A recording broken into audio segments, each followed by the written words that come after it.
All right, looks like we're live. What's going on, everybody? No injustice lasts forever. Congratulations, you are first.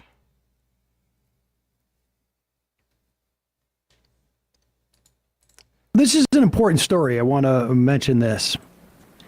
Mississippi has, or had, a lifetime ban on certain felons. I'm not sure which crimes that you could commit that would, after you served time, you got out, you were not allowed to vote for the rest of your life. Doesn't matter if you were 20 when you committed this crime. Doesn't matter if you were 80 when you committed the crime.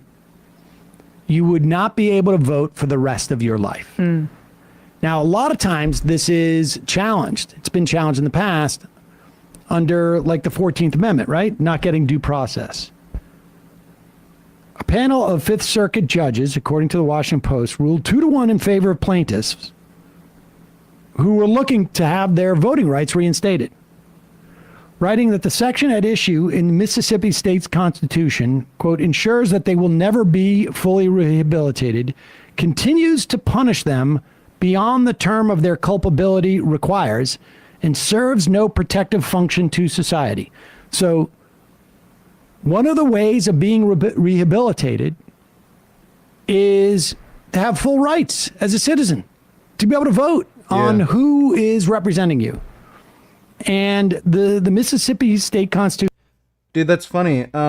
So Ron DeSantis's fucking bullshit attempt of banning prior felons from voting might end up getting overturned because it's unconstitutional.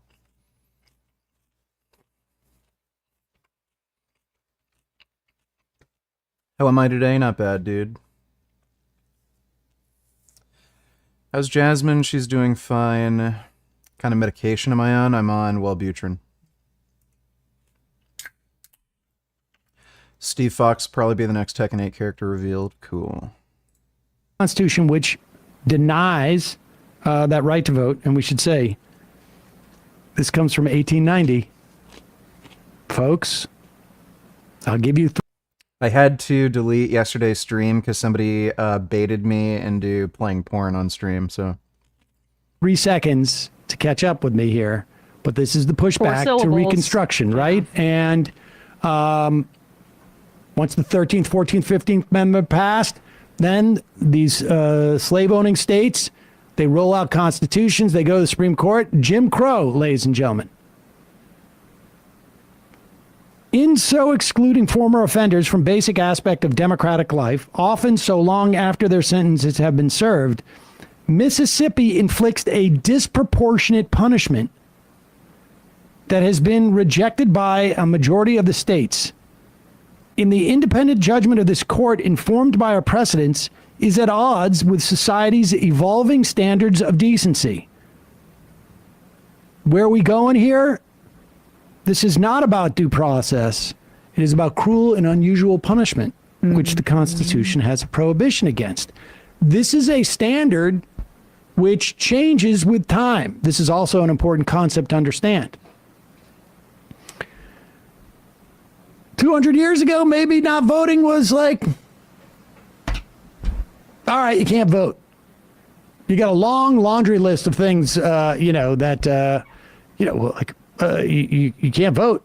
You're not even a free person. You can't even own property. You can't go eat at a hotel counter. Well, now our standard of what is cruel and unusual, and the unusual part, never mind the cruelty, the unusual part is that you do something and then for the rest of your life, your key function as a member of a democratic society is removed. That is certainly unusual, and it's certainly disproportionate. And it undercuts the notion that imprisonment is about rehabilitation, because once you leave prison, you should, first off, people in prison should be able to vote. But when it comes to this law here, it's essentially saying that you have a black mark on your on your person for the rest of your life. It's a cancellation. And you can't vote, right? And you can't vote to change your circumstances. And like the reason that it's racialized in this way too is like you have to look at what became felony convictions as time went on as well, which included drug war stuff, right? And like when people talk about the criminal justice system and mass incarceration being a reproduction of racial hierarchies and racism, this is an example. And I mean, the bottom line is, Eighth Amendment says excessive bail. You cannot require excessive bail. You cannot require excessive fines, nor cruel and unusual punishment inflicted. I don't know if. Looks like the stream just started. How are you feeling? I'm feeling good. Stream started a little late because, again, I've had trouble sleeping because of the medication, so I ended up sleeping late, waking up late, and I had to work out before stream. I was just training arms, forearms, and traps. But I'm feeling good, Sam. I'm down for some sit-ups and twerking as usual. Appreciate the donation, dude. If they find it as unusual, or in like, terms of stop excessive fines, also seems like you're. Yeah, so that's interesting. The felony voting prohibition might get overturned in Florida. I believe the saying goes, the bigger they are, the harder they fall. However, for a man as popular as this one, it's hard to believe that, of all the fast food he's ever eaten, the ultimate cause of his downfall was a meager cupcake. Over the years, many memes came from his spontaneous rants and stories, but none will ever hold the weight that him being caught in 4K holds to this day. Today's video is about none other than EDP445, a YouTuber with the greatest fall from grace in recent memory. His story is one of unlikely success, an amazing peak, and ultimately a total destruction of his career due to his own actions. This is the EDP story. One fateful night on December 15th, 1990, the same night The Undertaker made history with his debut to WWE superstars, someone else decided to make his own historical Enrique, donate $2. What exercises do you do for forearms? So I do hammer curls, reverse curls, and I do standing forearm curls where I get a barbell, I roll it to the ends of my fingers, and then I roll the barbell up with my fingers, and I also curl my forearm up.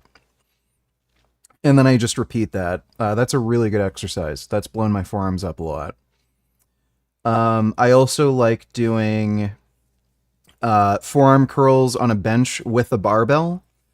The really long length of the barbell makes you have to use a lot of extra forearm strength because you have to balance it, and it's a really good way to activate your forearms. I feel it's a lot better than just forearm curls on a bench with a dumbbell. And I also use grippers. I'm actually just going to do sets with grippers on stream. Thanks for the donation, Enrique. How many sit-ups and songs would you like to do? How about, yeah, just the usual, I think. 200 sit-ups, 2 songs. Will be fine. Thanks for the donation, Sam. debut. In Los Angeles, a baby was born by the name of Bryant Turhan Emerson Moreland. He didn't stay in Los Angeles for long after his birth, as when he was just 2 years old, he moved to Bakersfield, where he spent most of his childhood. In 2003, Bryant moved back to Los Angeles to attend high school, specifically Lusinger High School in the city of Lawndale in Los Angeles County. Bryant's memories of high school are mixed, to say the least. In one instance, he describes his experience there as spending most of his time using the bathroom and eating food at lunch. Considering this fellow's portly frame and how often he talks about struggling with his bowel movements, I'm inclined to say he's not lying about either, despite having expressed his very strong opposition to going to the restroom at school. I refuse to take a shit in a restroom at school. There is no way in fuck, man. You're taking a shit. You got motherfuckers coming in. Oh my God, it stinks. It smells like shit in here. It's a restroom, motherfucker. Do you expect it to smell like fucking Febreze? But this wasn't quite all that he did during his time at Lusinger, as in an interview he eventually gave gave to the EDP News Network, he says, "When I was going to school out there the first time, I was actually up in a wheelchair and crutches because I was trying to impress this chick, and I put my foot through a 40-gallon fish tank, and I ended up needing knee surgery. Lost a crap load of blood and stuff." Besides this obviously bad moment in Bryant's time in high school, he claims that it was an overall positive experience for him. Despite not going to prom, he had a few friends with whom he spent his collaboration days, which was when the school allowed him to leave class earlier than usual. Unfortunately, we don't have pictures of him from this point in time, but according to his own retelling of it, he already had an unhealthy relationship with food, seeing as he took every collaboration day as an opportunity for him to, quote, "go to Carl's Jr. and get up on food." It was bad enough that even his mom was giving him grief over how gigantic the sandwiches that he got were. While his academic record was iffy, with him getting straight A's in geometry but being terrible at algebra, as soon as Bryant became 18, he decided to get a job. In July of 2008, he was hired at Walmart, working night shifts from 1 a.m. to 10 a.m. I'm a vegan and am often given the argument that the way veggies are farmed causes thousands of bee and insect deaths. I have an argument, but I was wondering what you would recommend. I don't know what the fuck they mean by bee deaths. Done. Select 2 different songs from your playlists. 200 sit-ups. Alright, thanks, Sam. I wouldn't mind you choosing the songs, but yeah, I can select the songs if you want. Appreciate the donation, dude. So, yeah, bees aren't a pest and they're a pollinator, so they're not targeted for, insecticides in any way. So I don't know what the fuck they're talking about with that. And, whatchamacall. So if you're there's no data on insect deaths, by the way. So we don't know if more insects die in a, square kilometer farmland versus a square kilometer of wilderness. Chances are there's no difference. Insects live very short lives, like a lot of them literally live for a month and then die.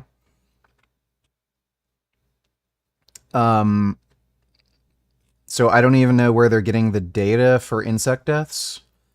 And secondly, again, I don't consider using pesticides. How much do I need to donate for you to eat a gallon of vegan yogurt on stream?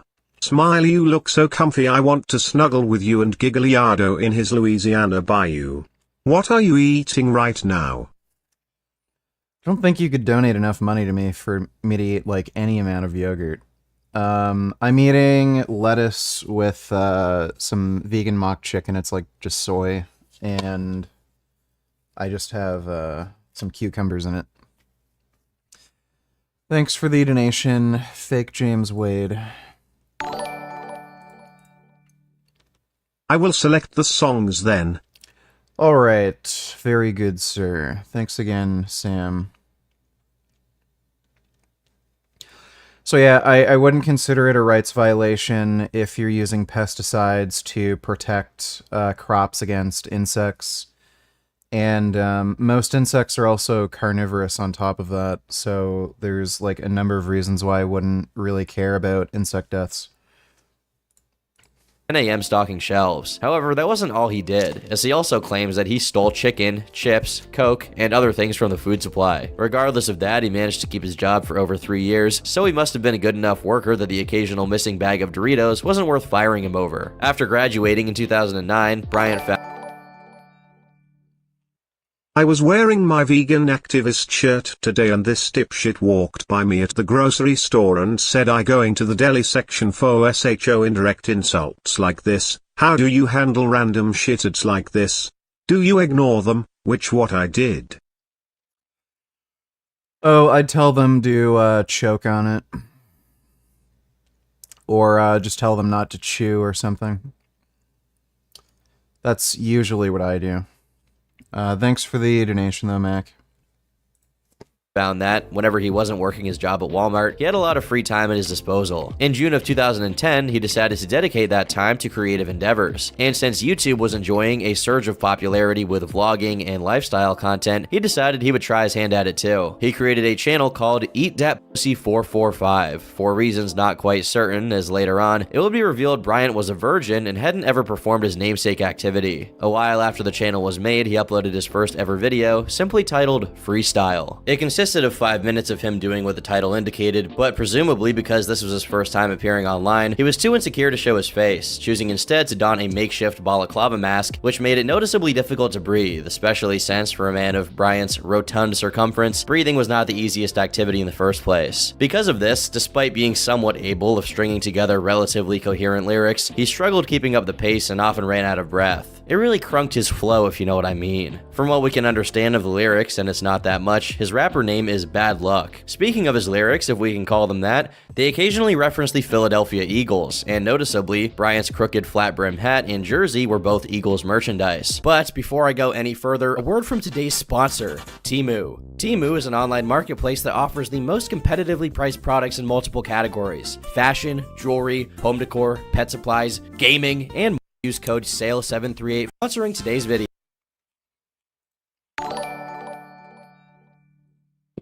Song number 1. Japanese Boy Abel's 1981 Disco Perfection version.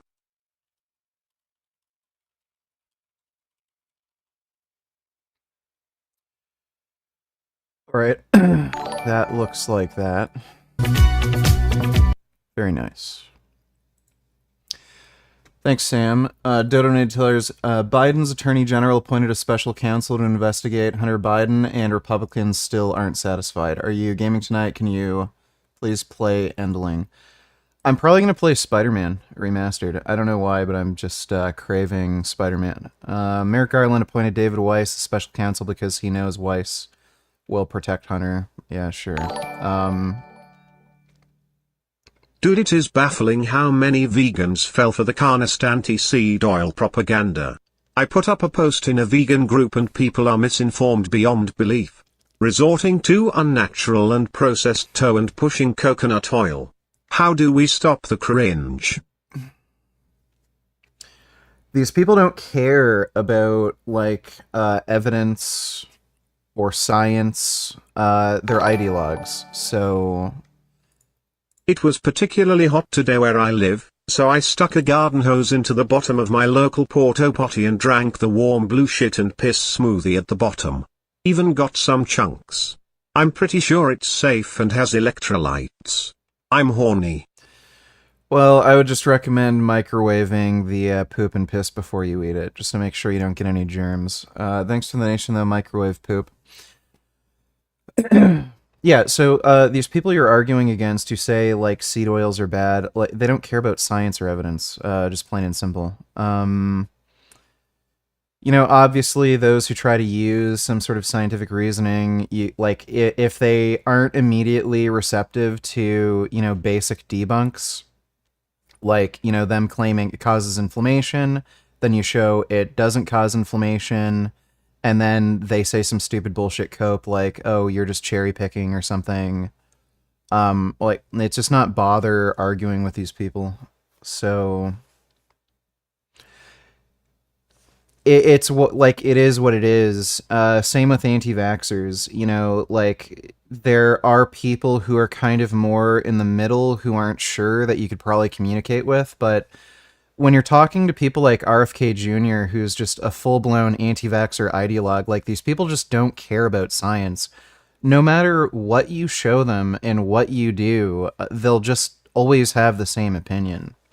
So, best you can ever do is just hopefully properly inform some of their viewers. So, just don't waste your time trying to convince them specifically, though. They're just massive bullshitters. Yeah, and Dodo, the only thing the Republican Party has is, like, they're just trying to make it seem as though there's some connection between Hunter Biden and Joe Biden. It's really stupid, but thanks, Dodo. Hi VG. Did you know that L. Ron Hubbard, inventor of the Hubbard electrometer, used it to determine if tomatoes feel pain? His work led him to say that they scream when sliced. He then founded Scientology so that he could experiment with other vegetables. That would explain a lot. Thanks for the donation, Bendover. Video. From the very beginning, his passion for the Eagles was evident, and later on, it would become the defining characteristic of everything EDP. In his next few uploads, he became more comfortable with being on camera, but still seemed very uneasy, with his eyes darting all over the place and speaking in a very mild-mannered way. Nevertheless, a couple of uploads after his freestyle, he posted "Eagles kill the Redskins," settling into the kind of content EDP would become notorious for, football commentary vlogs. Admittedly, they weren't much in the way of editing or pacing, but Bryant's personality slowly began to shine through, and it was certainly unique to put it mildly. Say whatever you want about the man, but what he lacked in editing, pacing, and any semblance of basic common sense, he made up for with how devoted he was to try his best to entertain whoever was watching. As he came out of his shell, his football commentary videos were laced with a wicked sense of humor and his signature excessive cursing. His uploads became more and more frequent, often putting out multiple videos a week, and though many of them were about football, he began making videos about pretty much anything he wanted: celebrity drama, cooking, relationships, personal life stories, you name it. As far as the content he posted, EDP was an open book. Whatever was on his mind, he would post without hesitation, even if it made him look bad or was extremely controversial. Part of the appeal of his channel was precisely how outlandish the things he said were, and how nonchalant he was about saying it. By late 2011, he created a Facebook page for his YouTube videos, and no matter how offensive the content was, Bryant seemed dedicated to try and make it succeed. The Facebook page's description reads, "Eat Dat Pussy 445 is a huge fan of the Philadelphia Eagles, and often posts YouTube videos with his anal."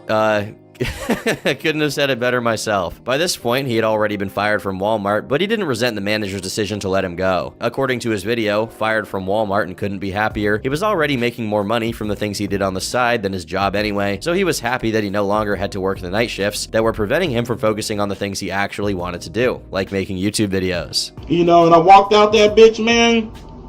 They was, I guess they was expecting me to get all angry and stuff because they see how aggressive I am and shit, you know what I'm saying? And they watch my fucking YouTube videos, you know?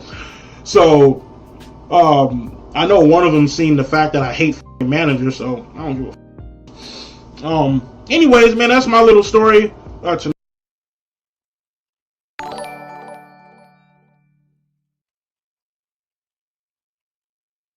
Donate Tellers, did you notice the added context on the tweet that points out that very senator requested David Weiss to investigate Hunter, and now they got exactly what they want, and look what she said. Yeah.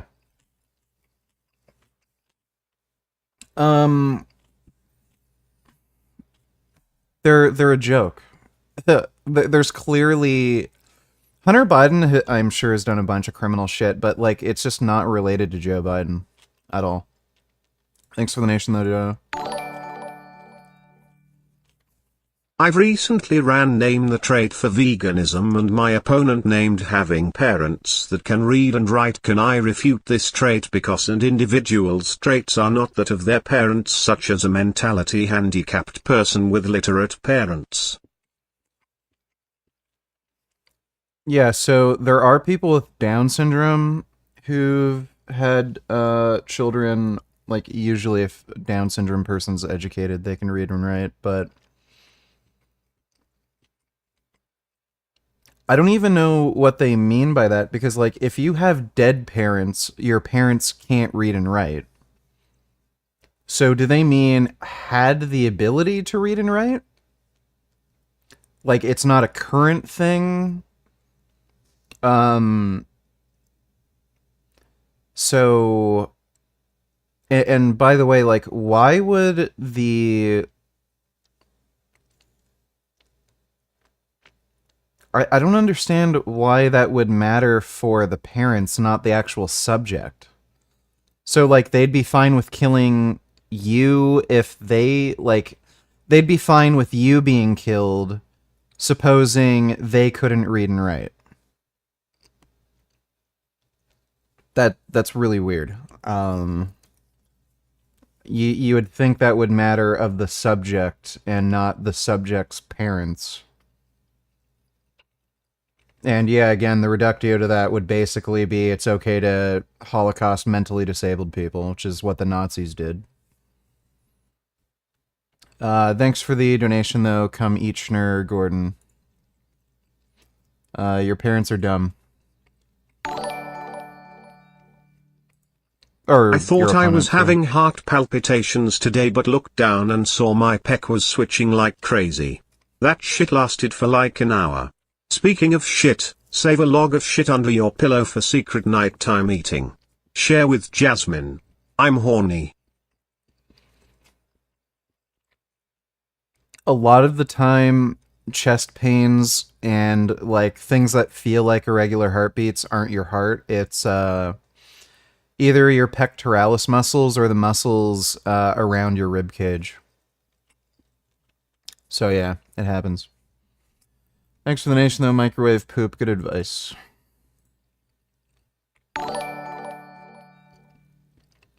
Song number 2, King Tim the Third, Fatback Band, 1979. Let me take a look. Why the fuck isn't this loading? Oh my god.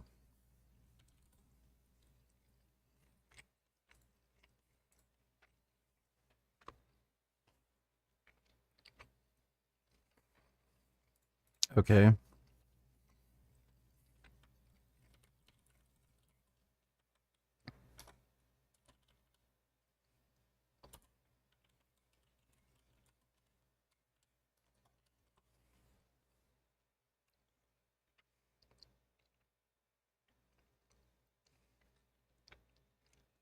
Okay, I'm assuming that's the one. Come on, girl, let's do the rock.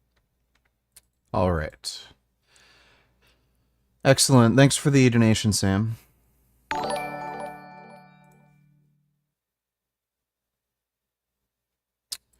Dodo donate $2.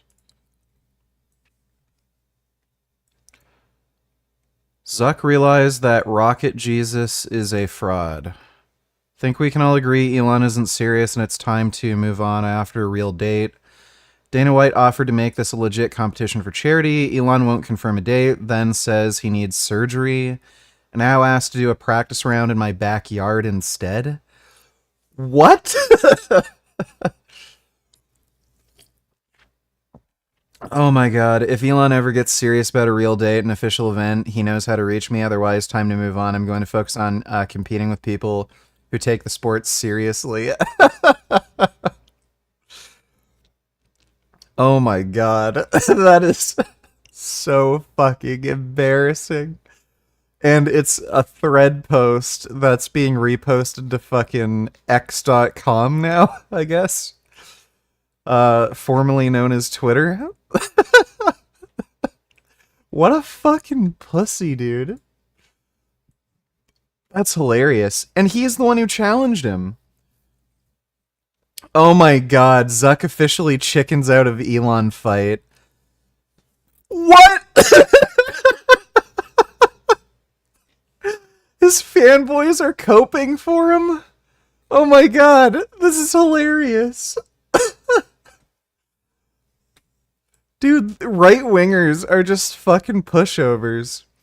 US sunscreens are far behind the rest of the world, and our regulations aren't necessarily making our sunscreens better or safer, but it doesn't have to be this way. Let me see. That's interesting. What are we here to talk about today? We are here to talk about sunscreen, specifically US sunscreen, and how to fix it. Hello everyone, this is Rep AOC and I'm here with Charlotte Palomino. I'm a brand owner, but also a licensed esthetician. US sunscreen regulations are not necessarily making us more safe or better products. US sunscreens are far behind the rest of the world. I was in South Korea earlier this year and it is so clear how far advanced the rest of the world is on sunscreen, and we deserve better here in the US. How does the FDA regulate? FDA is different than the rest of the world in that we regulate sunscreen as a drug instead of a cosmetic. How in the fuck is that possible? What? It's regulated as a drug, has far more stringent standards, far more testing, far more scientific and clinical trials that are required, which is good. We want to make sure that things are safe. However, sometimes that can add a lot of bureaucratic and costs that prevent us from getting any sunscreen filters at all. And just for context, it has been since 1999. It was the last time that we had a new sunscreen filter in the United States. When we compare the US standards to European standards in 2017, a Sloan Kettering study found that only half of US sunscreens met European protection standards. Here's the thing though, there is something that we can do about this. Congress has not been very aware of this issue, which is why there hasn't been a lot of momentum.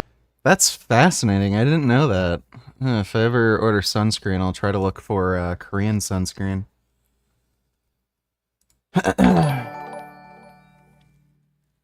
Can we watch this gate wink? You never watched it yesterday. Thanks Regis Bitchard. We did watch this yesterday. We reacted to it. So no. Thanks for the donation though, Chatterbait. Donate tellers, can you react to this? Hey guys, welcome back to my channel. Or Why welcome did it to my take the channel. entire I'm Mary Jane fucking if tab? you're new here. And today I wanted to talk. Quit being vegan before it killed me. I'm not really interested. It's gonna be the same fucking stupid bullshit, right? Maybe I'll skip through it later, but I'm not really interested in ex-vegan stories. They're all the same stupid nonsense. I love how he's running as a Democrat and RFK Jr. says he'd sign a federal ban on abortions after 3 months of pregnancy.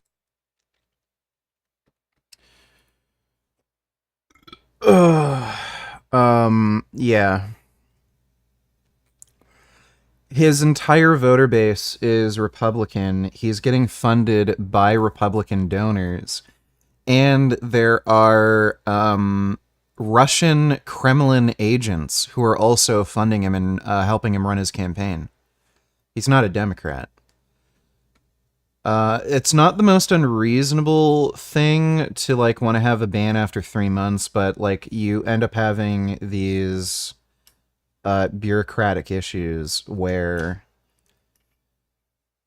like how do you exactly determine if the 3 months is up? And when it comes to cases of like rape or incest, does it really matter if it's after 3 months? He's an idiot. He should never be in any leadership position at all. Thanks for the donation though, Ben. Song number 2 Addenda, 1979 Memories, Stink Bomb. Alright. Don't know why that...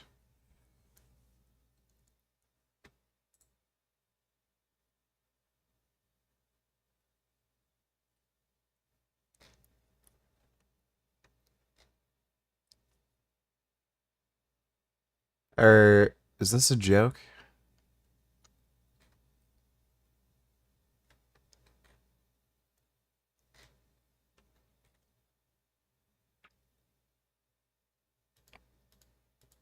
Is that fake Sam?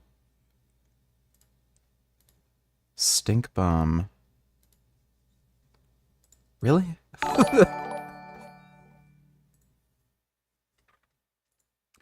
Donated $2. Play Little Nightmares or Endling or Resident Evil, not Spider-Man. Spider-Man's gay. Also, it's gay to crave Spider-Man. You already watched this, so you should know that. Spider-Man is a bitch.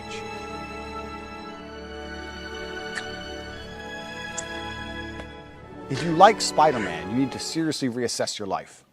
He was a dork who got bit by a spider. Now he's super spider dork, and he still can't get laid. Peter Parker was getting pussy left and right. All the like prettiest, smartest girls at his high school and university liked him. So no. What, like Felicia Hardy? Are you fucking kidding me? He had fucking Felicia.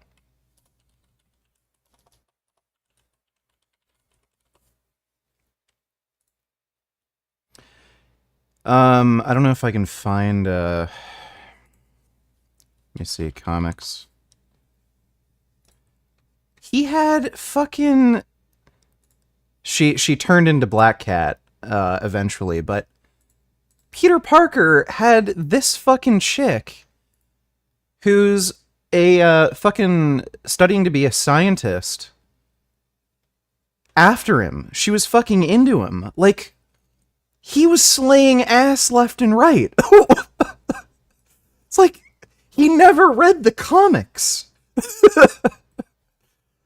Yeah, I think just for this, I'm gonna play Spider-Man tonight. Spider-Man's arguably the best superhero ever made. I would say either Spider-Man or Wolverine are probably the two best superhero characters ever made. I think Batman comes in third.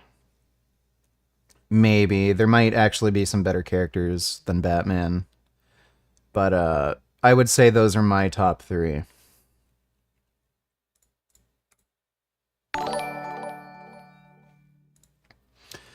By only path to Tellers, they are so cheesecakes. Oh my god. That's a good fucking pig.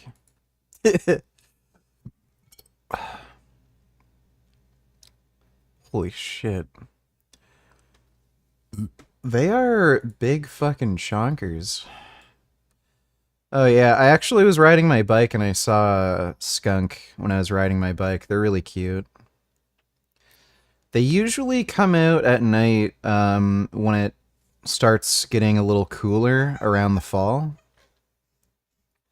Oh my god, they're so fucking cute. Skunks are amazing.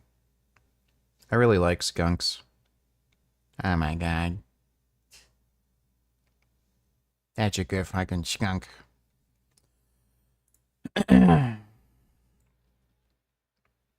Whoa. Oh my god. That looks pleasant.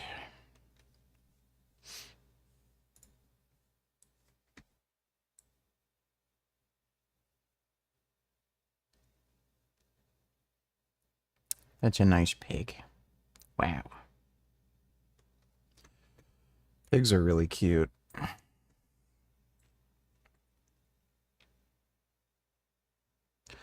Meditating monkey. Or he's just sleepy. Well, thank you for that. The only path.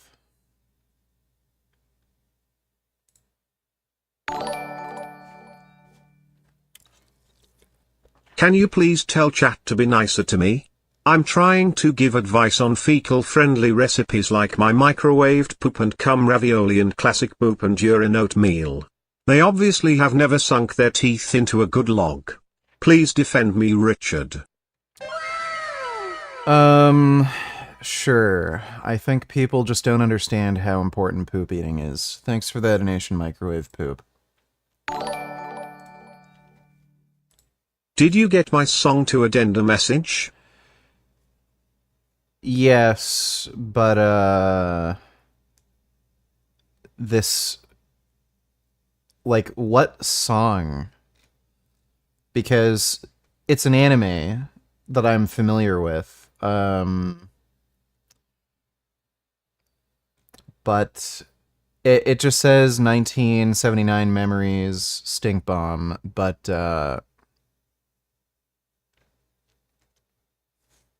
that's like the name of the anime.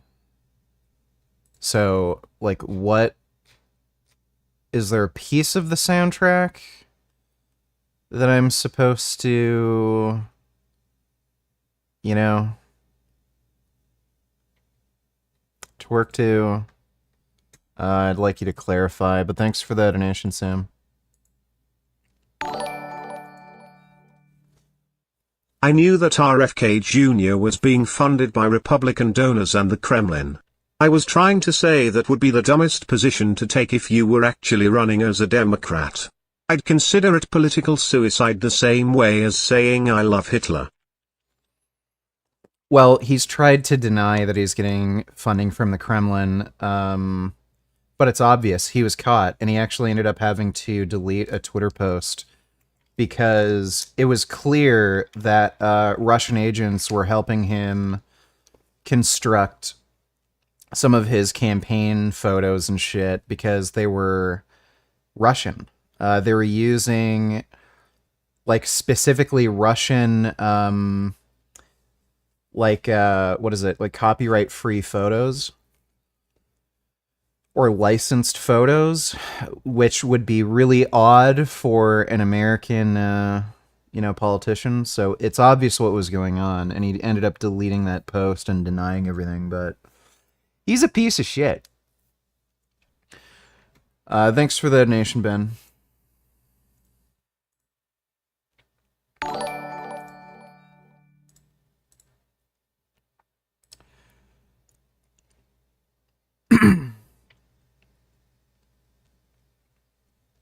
Which...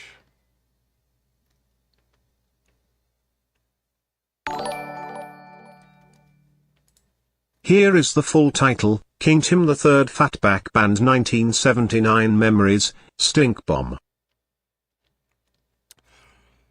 Oh, okay.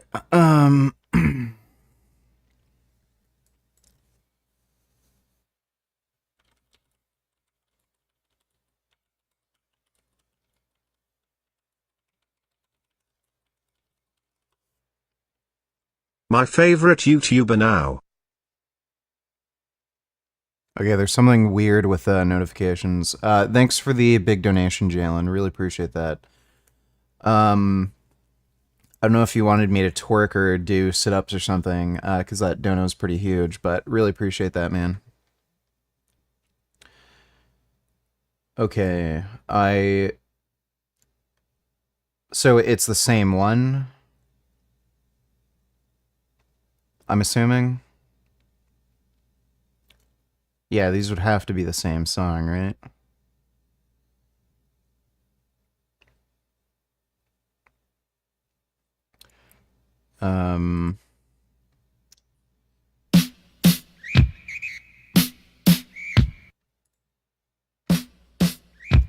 Yeah, they're the same. Okay. Thanks for the donation, Sam. Appreciate it.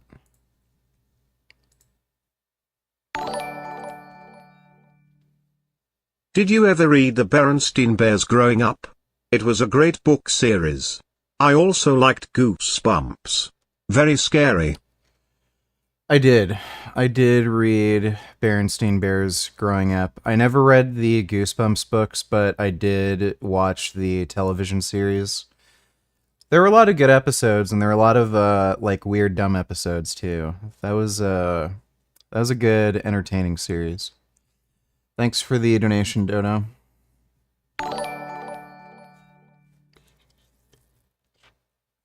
Dodo donated $2. Why does Brian Johnson calorie restrict? It has some idea. It has to do with longevity. He's not constantly in a caloric deficit. You can't. You'd die. But he eats a relatively low amount of calories so he can maintain a pretty low body fat percentage. And I think it is also related to some idea with his metabolism and heart rate going, low enough. And it's all in the interest of living as long as possible and reversing aging.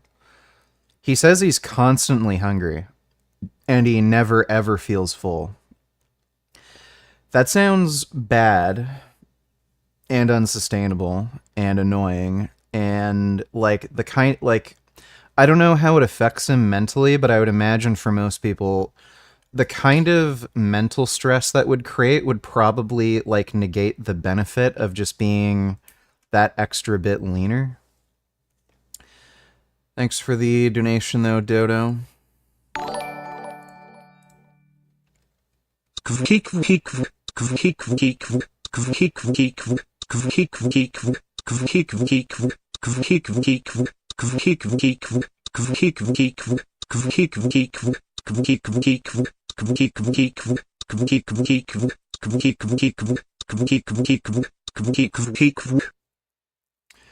That's good to know. Appreciate the donation, Cortez. The night I got fired from Walmart, couldn't be f***ing happier, dude.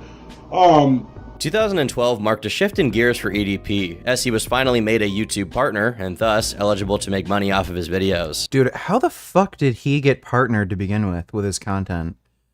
I've seen people with, like, mildly, controversial content, and they get denied, and then he's uploading shit, swearing constantly, saying the fucking N-word all the time, like, talking shit about fucking women, making a lot of racist jokes.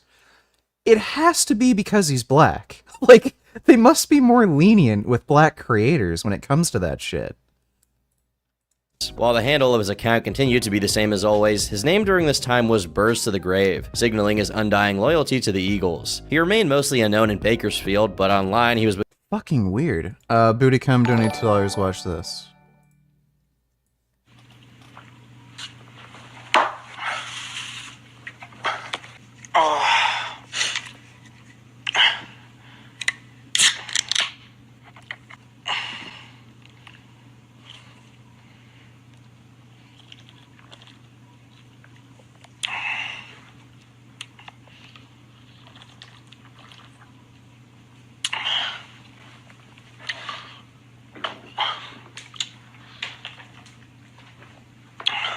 What is he doing? I ain't even feeling fucking buzzed yet. I can go to 4 or 5. I'm feeling fucking wasted already, man. I'm feeling it. God damn it. My day was good. God, I'm feeling hammered already. God. Ooh.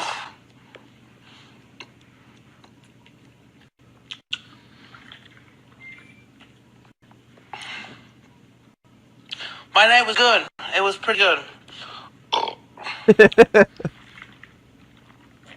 Why is he doing this? It's okay.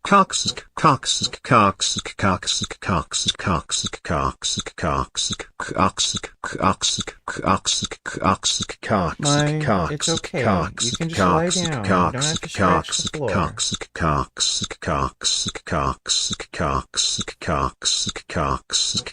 have a big dog here. Why do you want to say hi?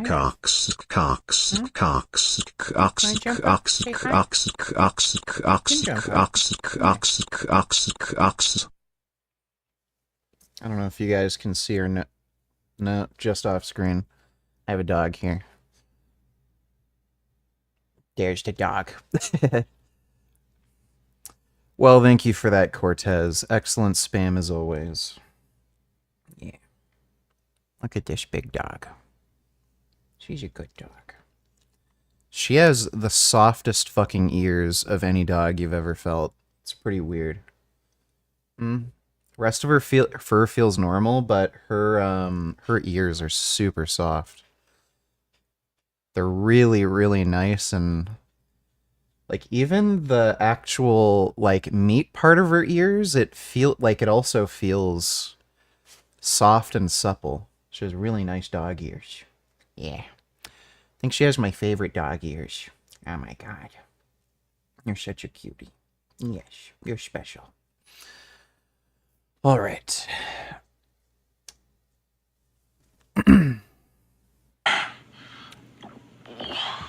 My Predator or Alien fan? I like both. Predator 1 was amazing. What was it, like 2015 or some shit? Not the latest Predator movie, but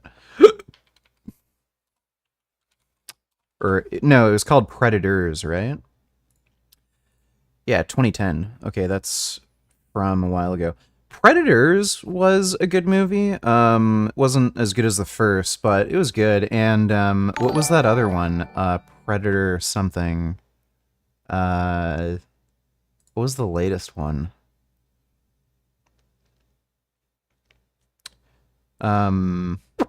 They made like a prequel movie that came out on Netflix. That was actually nice. Everybody said it was like woke and shit. It's like, Skip to 045 like living in Stalinist Russia or Nazi Germany. ABC News obtained video of a police raid on a small-town Kansas newspaper. The publisher's 98-year-old mom died one day after the stress she suffered from the raid. I'll take a look at that in a second. Thanks, Bendover. Yeah, that last Predator movie, it was good. The only, like, big criticism I have about it, is, like, I thought it would have been a bit more appropriate if it was subtitled.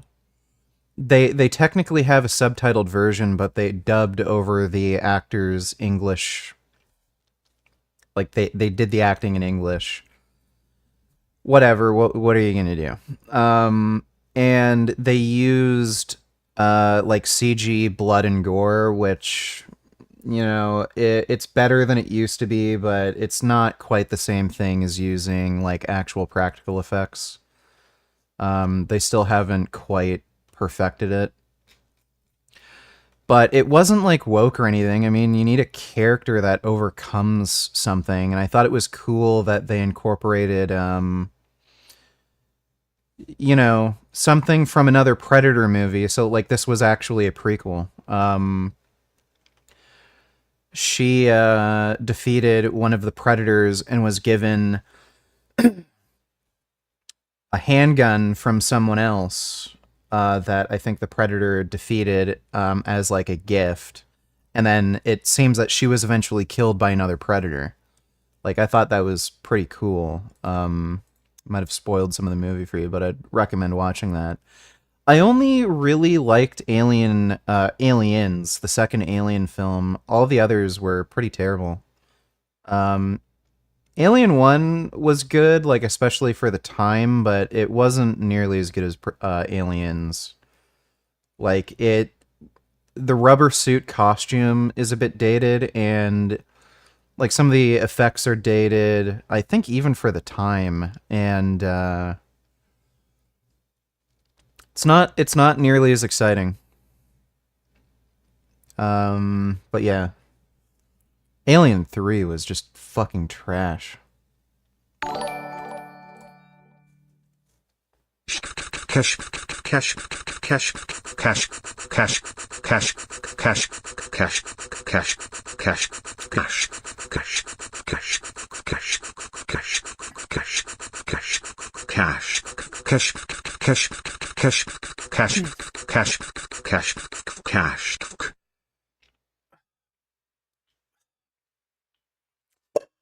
Thank you for that, Cortez. Excellent spam as always, sir. Dodo donated $2. So what would you do differently? I would do everything differently. I would negotiate with the Russians, which is what they've wanted to do from day one. The Russians never had any intention of negotiating. So there's that myth that Boris Johnson destroyed the negotiations. He didn't. That was a fabricated story, from what I can tell. There's literally no source for the Boris Johnson quote. Secondly, considering the Russians immediately committed a fucking massacre where they just slaughtered hundreds of innocent people, they clearly had no intention of ever negotiating. On top of that, they're only, like, in order for negotiations to even occur, they demanded complete demilitarization. So the idea that they ever had any intention of negotiating was just absolute bullshit. So a negotiation isn't a negotiation, and like, it's a misnomer.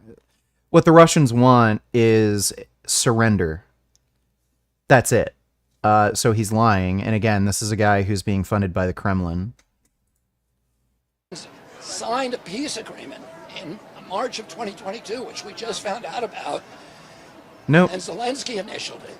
There was never a peace agreement. And the Zelensky never signed a peace agreement. Were actually withdrawing their troops in March of 2022 and April. They were not withdrawing their troops. 2022. And President Biden sent Boris Johnson to... Yeah, so, yeah, he's supporting the Boris Johnson narrative. There's literally no evidence he ever said that. There was this thing saying Boris Johnson intervened in the negotiations, saying he wouldn't ever agree to like a Russian peace deal. No evidence of him ever fucking saying that. There's no recording. No one speaking at those negotiations have ever supported the idea that he said anything like that. And the idea that Boris Johnson, who's just a fucking bumbling idiot, could single-handedly destroy the peace negotiations is just an incredible claim on its fucking own. But again, the reason there was they didn't withdraw their troops, they just retreated because their supply lines were interrupted, and they just had to draw back just temporarily. And then once they drew back, they found out that the Russians committed a massacre against hundreds of innocent people. They killed men, women, and children. There were bodies laying everywhere on the fucking street. There hasn't been such horrible fucking war crimes committed since the Yugoslavian war. Kiev to blow up that agreement. And since then, 135,000 kids, Ukrainian kids, have died, and 50,000 Russians. Yeah, so he's just a fucking liar. It's disgusting how there's somebody like actually running for office saying this shit. Black guy jumps in the water and swims across the river here to go and help the black security guard. Actually, as the video continues, the term Aquaman was trending on Twitter after that. So the reason this was treated with some humor is because everyone understood that the white guys here were actually doing the wrong thing. They were the ones who were arrested. And nobody actually got, seriously injured in all of this. As of Tuesday, warrants were issued against 3 men who were on the pontoon boat. Richard Roberts, 48, 2 counts of third-degree assault. Alan Todd, 23, 1 count. That is astounding that Ben Shapiro, who's a massive racist, would have said the white people were in the wrong. Count of third-degree assault. And Zachary Chase Sims Shipman, 25, 1 count of third-degree assault. All are misdemeanors. The 3 charged were white men on board a pontoon boat that prevented the riverboat from docking for nearly an hour. So it sounds like they were being jerks. Here was the Montgomery police chief announcing the prosecutions. Yeah, that's actually astounding that Ben would have admitted it was the white people's fault. Tonight, ABC News has obtained video of police raiding a small-town Kansas newspaper, the incident raising First Amendment questions. At issue, a tip a reporter received about a story the paper never published. Authorities are defending the raid. Tonight, the newspaper says its 98-year-old co-owner died one day after the raid because of the stress she suffered. More now from ABC's Faith Abube. You want to snap a picture of that password right there? Tonight, ABC News has obtained dramatic news surveillance video of a small-town Kansas police force raiding the newsroom of the Marion County Record. Now, Dude, police are well known for attacking the media whenever stories are published about them that are negative. They've done this all the fucking time, and they also often make lawsuits against both media outlets and individuals. That false police raid against that rapper, what's his name? The guy who made the I Got High song. He made that music video with footage of the officers in the raid. They were destroying his clothes and shit, and then he made the music video. They sued him. And it's a totally bullshit, frivolous lawsuit. They're known for doing this. the heart of a battle over the First Amendment. You can have a portal to hire a lawyer, one will be appointed to represent you. Officers reading a reporter her rights, snapping photographs, and taking away computers. It's everything you've ever heard in the third world. It really is like we're living in Stalinist Russia or Nazi Germany or Vladimir Putin's Russia. Eric Meyer co-owns the paper with his 98-year-old mother, whose home of 70 years, he says, was also raided Friday. He tells ABC News she died on Saturday, one day after the raid, saying she was too stressed to sleep or eat. She spent 8 hours a week working for us, putting together a column of memories. How dare they take the last day of her life and make her filled with fear and anger. At issue, Meyer says, is a tip one of his reporters received about a local business owner accused of driving illegally. They decided not to publish the story. We notified the police that they'd told us this. They never responded. The person who was the target of this then falsely accused us of illegally obtaining the information. That prompted a search warrant, though federal laws protect journalists from search and seizures and instead require a subpoena. But the chief of the Marion Police Department says in a statement, there are exceptions, like, quote, when there is reason to believe the journalist is taking part in the underlying... What? And what evidence do they have of that? The paper denies any wrongdoing and says it won't be deterred. That's insane. Yeah, fuck the cops. Oh wait, did I get to the 45-second mark? Tonight, ABC News has obtained video of Yeah, I police... did. Stalinist. Yeah, that's fucking crazy. Omni-vegan.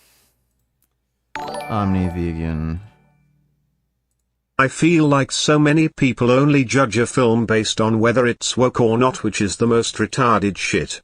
So many YouTubers only talk about the politics and not the cinematography, or pacing, or music or acting. Film criticism on YouTube is trash. Oh, dude, if there's a female main character in an action movie, or if there's any gay or lesbian or bisexual characters, it's immediately considered woke trash, and they don't even bother thinking about, you know, the story.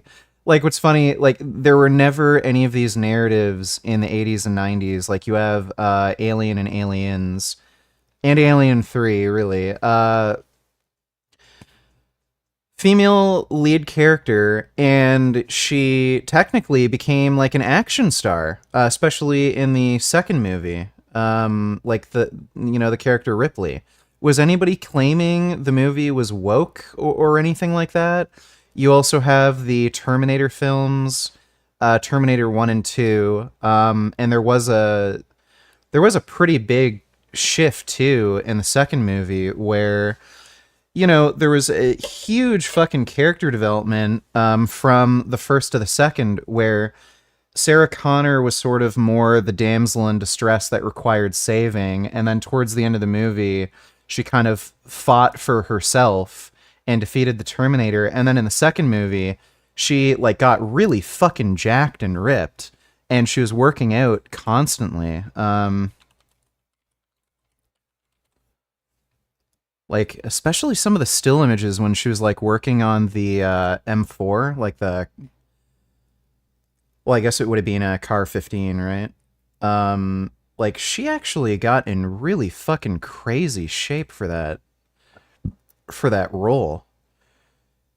And, like, nobody called this movie fucking woke or anything because there's, like, a strong, physically fit and competent, you know, female lead. There were tons of movies like this, and then all of a sudden, when you have, you know, movies like, you know, the latest Terminator, where you have essentially the same fucking character. There's plenty of other problems with the Terminator films, but the new ones. But now it's considered woke and this and that. They're just suffering from conservative brain rot. Thanks, Omni Vegan. You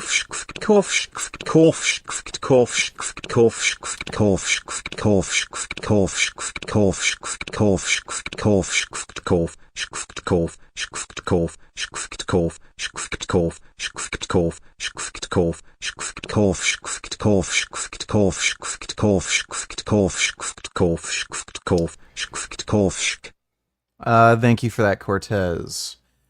Appreciate the donation. How do I become a member? I think on some platforms, some people it doesn't show up on desktop, some people it doesn't show up on mobile.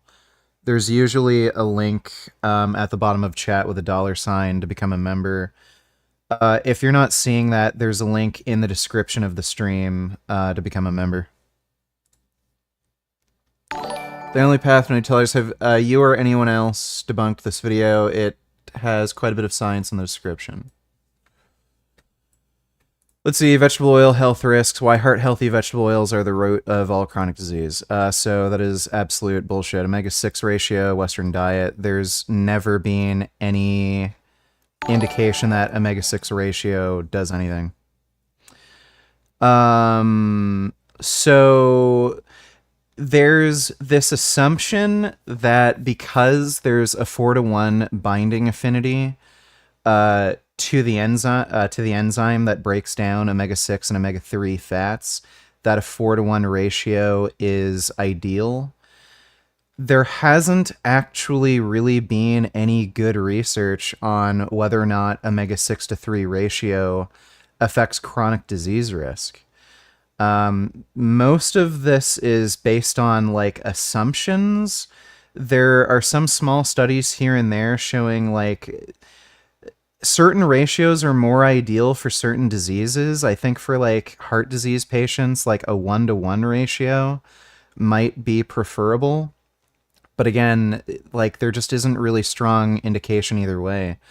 So ratio doesn't seem to be a big impact. And if they're like, there's a few studies linked here about vitamin E and oxidation. Oxidation doesn't seem to play a role in heart disease pathology. And I'm not going to bother going, maybe I will, but maybe I will later. I'm not going to bother going through this video right now. I might do it later or on another stream. But if they're going to claim oxidized LDL is the, end-all be-all of heart disease, which it's not, there's no indication that it has anything to do with heart disease pathology. If they're going to claim that because these vegetable oils oxidize particularly easily and that's what's leading to heart disease, EPA and DHA oxidize more readily than these vegetable oils. So if that is what causes heart disease, then they should be recommending against consuming things like fish oil or taking EPA DHA supplements because they oxidize more readily. But those are known to be cardioprotective. So if they're going to claim the oxidation of these vegetable oils, these, poly and monounsaturated fats are what's causing heart disease, then that's a double standard. It's a logical contradiction. So yeah, it's just complete bullshit. Thanks for the donation, The Only Path. And by the way, if you actually look at studies analyzing the propensity of LDL particles to oxidize in response to consuming different fat sources, saturated fats actually seem to trigger oxidation more readily than poly and monounsaturated fats. Bend over to Nutella's Black Cats Cause Bad Luck debunked. Bring bad luck. I don't bring bad luck. Your life was already shit. Those who think black cats bring bad luck. I don't bring bad luck. Your life was already shit. Debunked. Wow, that's a very handsome kitty. Man, I fucking love cats. Thanks for that donation, Bend Over. Becoming a bit of a Z-list celebrity with a cult following. His extreme devotion to his favorite team was being noticed by fellow Eagles fans, hailing mostly from Philadelphia, and in September of 2012, a total of 3 articles about EDP came out. People genuinely enjoyed seeing someone be as excited as he was about the prospect of the Eagles winning, but more so, the watchers were identifying with Bryant's seething hatred for the players that, in his opinion, were ruining the Eagles. Specifically,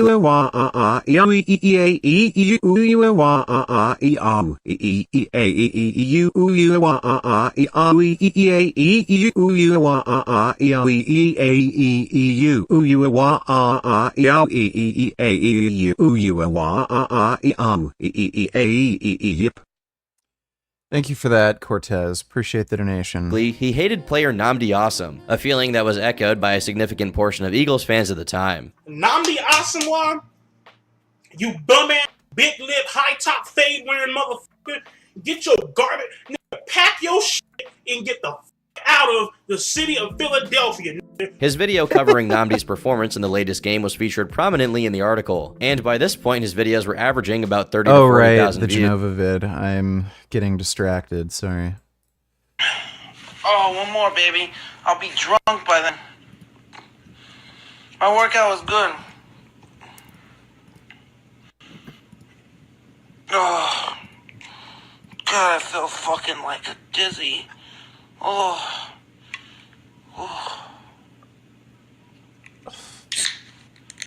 I'm feeling it. This last one.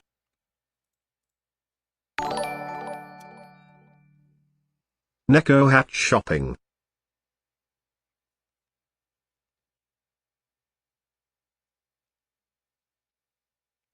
Wow. Wow. So handsome. Harda. You. Harda. You. Harda. You. Harda. You.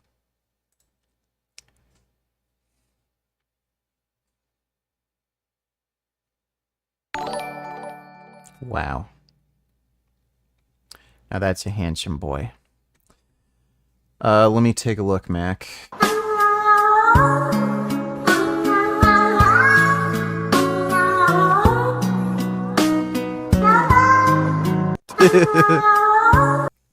That's a really cute cat. Thanks, Mac. Bootycum, Genova vid, yes. We will finish the Genova vid. Thanks, Bootycum. One should fucking make me. Fuck.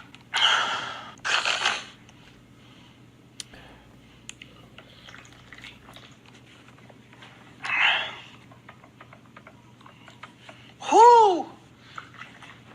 Oh. Maybe tomorrow morning if I'm not wasted in bed. Oh, I feel drunk, man. God, fuck. I'm literally fucking drunk. I feel hungover, man. I feel like I'm gonna pass out. Literally, I feel drunk. So you just faking being drunk?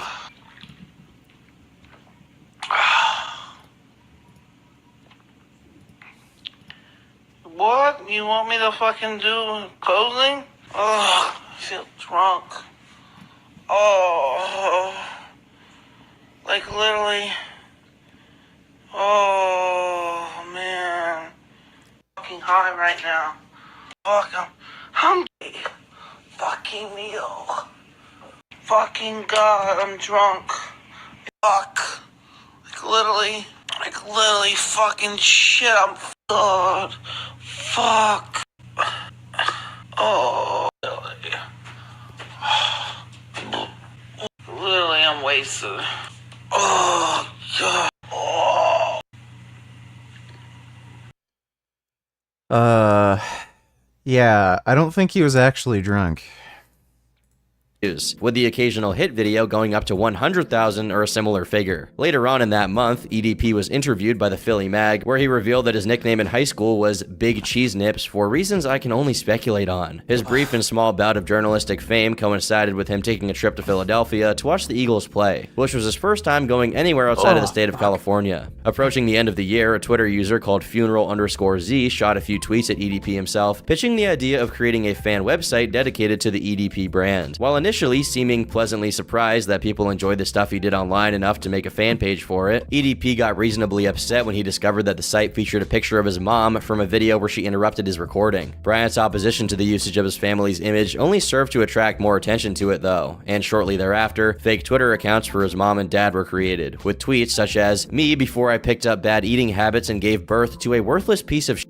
My one regret in life is that my son is more of a bitch than his mama. Please follow my son at the real EDP445 so he can get famous and support my weed habit." Due to the style these tweets are written in and the fact that whoever was running the account even had access to old pictures of EDP's mom, there's a possibility EDP himself was doing this trolling to attract attention, and when it didn't work, he just gave up on it. He even engaged with the accounts directly, tweeting out, "EDP's mom and EDP's dad are both fake-ass Twitter accounts and was made by trolling people with no damn lives. These accounts are not real." However, it's equally possible this was just an EDP hater trying to get on his nerves, since at this time, he already had a significant number of people who found him obnoxious. One hate comment reads, "Look at me, I say the N-word a whole lot. Aren't I the coolest?"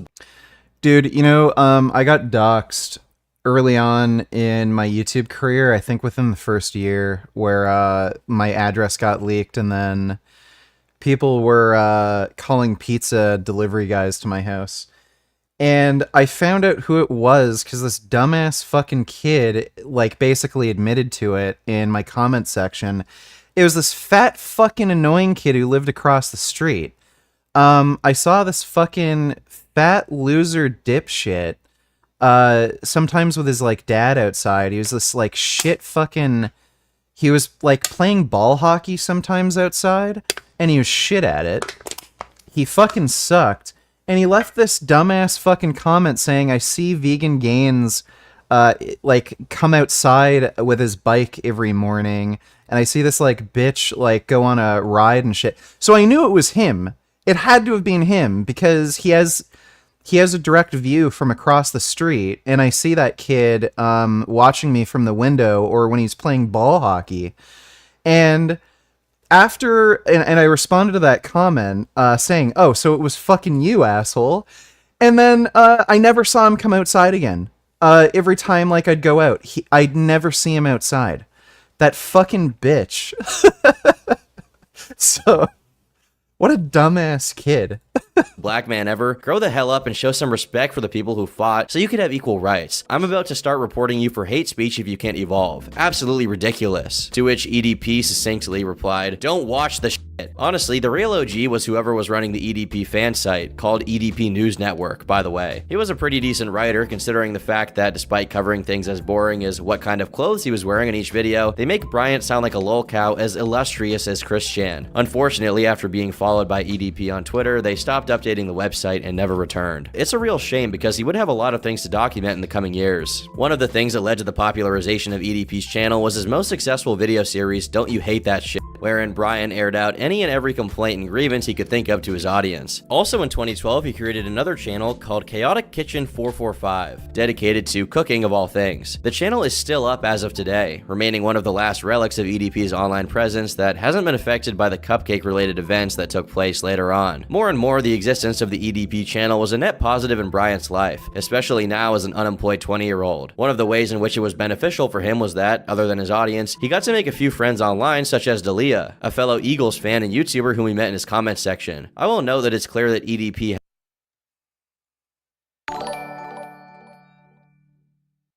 Is there any studies linking your cock to oxidation? If Genova is taking psych meds he really shouldn't be drinking. That can fuck you up. Can we watch this short clip? I know he takes meds to, like, specifically for his autism, and I think I don't know if it's an antipsychotic. I think it might be. I'm not sure if, I don't know what alcohol does when you're taking anti-psych meds, so I don't know how bad it is, but, you didn't give me a link, niggas in Paris, but thanks for the donation, man. What are your thoughts on stem cells? The arm wrestling community is going crazy for them right now, but I rarely hear about them outside of that specific community. Yeah, well, they have, like, a ton of fucking fucked up elbows, right? So, I know arm wrestlers do stem cell therapy a lot. There's a fair bit of fighters who've done stem cell therapy. I've seen people do it for neck and back injuries a fair bit, and I've heard really good things about it. I know there's some stroke victims who've done stem cell therapy, but I've mostly seen it with fighters and MMA fighters specifically, and arm wrestlers. Like, I don't know of too much, like, research on stem cell therapy for healing connective tissue, joints, cartilage. I haven't seen much research on it. Considering anecdotally, a lot of these people say it's a game changer. There's probably something to it. So if you have the money for it, and it's important to you, like, to regain, function in a joint or something, then you might want to consider doing it. Thanks for the donation, though, Mike. Appreciate it. He had a romantic interest in her given the way he behaves around her compared to his usual demeanor. Based on the way she behaves, I would wager Yeah, I that know Dalia Devin got a also lot of knew he stem had a cell crush on her therapy and done. actively leaned into it, either because she thought it was a good idea to play it up for videos, or because she was just entertained by seeing EDP act all tsundere. Fatality, you know, with the uppercut. You know, fly off the bridge and shit. Anyways. During the first half of 2013, EDP's channel had already accumulated almost 2 million views, which was pretty impressive for a channel with just 7,000 subscribers that regularly uploaded videos with phenomenal titles such as Best Porn to Beat Your Shit To, My Top 10 Greatest MILFs of All Time, and The Porn Life, #Addicted to Porn 445. Deducing from the pattern in these titles and EDP's name, one might even estimate he's a peruser and connoisseur of the lewd arts. During the second half, some of his content will once again pique the attention of journalists, but this time in a very different way. Donate tellers, how come black people don't thank the white Civil War vets who fought for their freedom? This very brave leopard thinks it's a good idea to make a meal out of a baboon, but he immediately regrets it when the entire troop beats him up.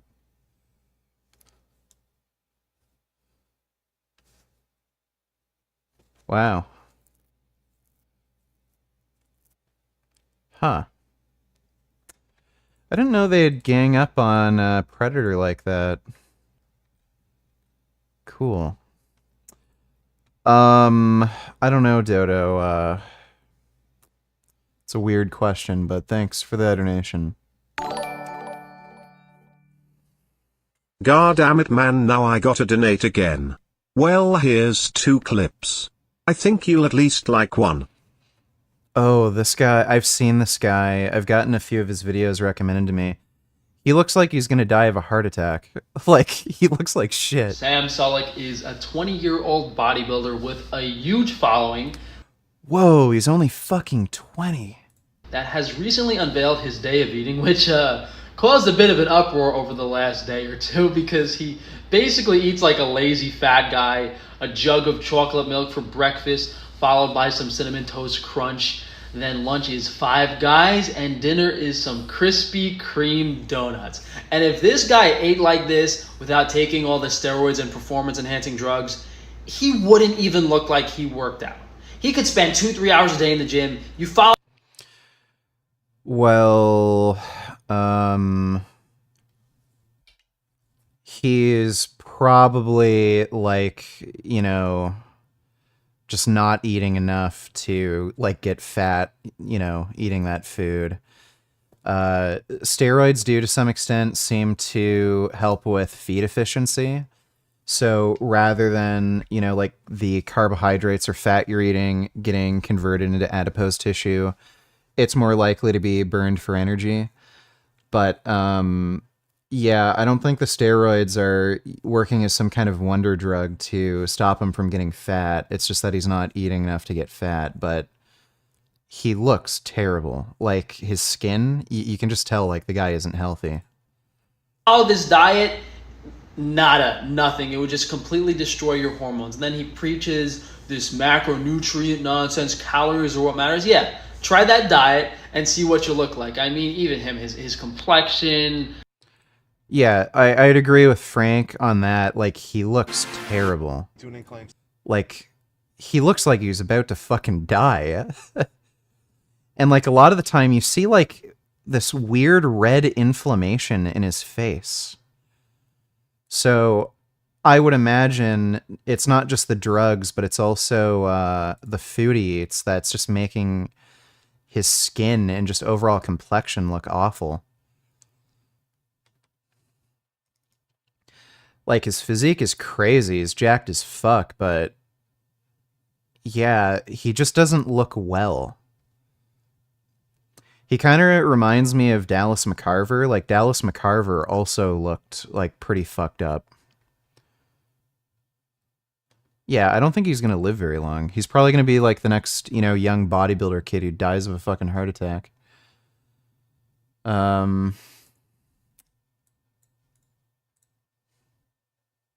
And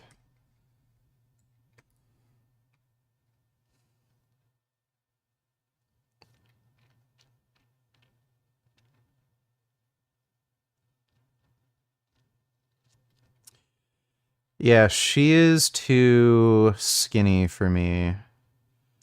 Like, if she doesn't have a butt, you know, girls have to have a butt. Thanks for the donation, though, niggas in Paris.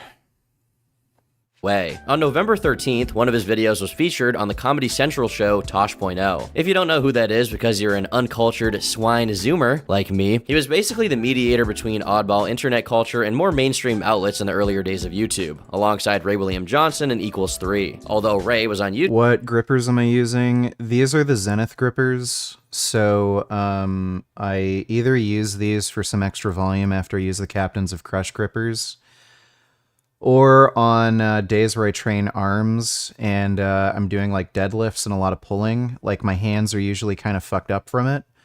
So the Captains of Crush grippers are pretty harsh to use after all that. So I use the Zenith grippers because they're totally smooth. I started off doing sets of 3 with the number 3 Zeniths, and then I'm just doing some more volume with the number 2s.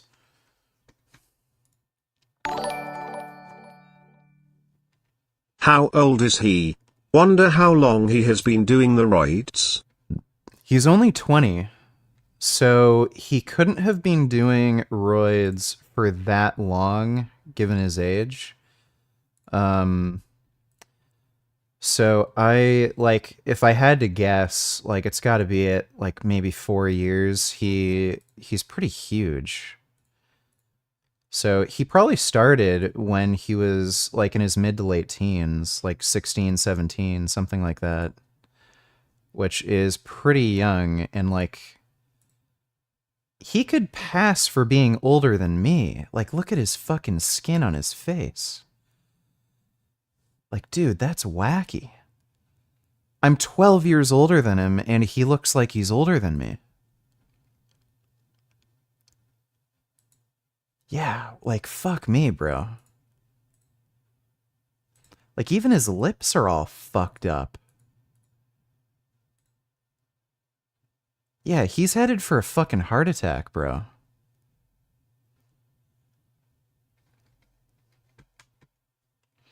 Thanks for the donation, though, Sam. Appreciate it.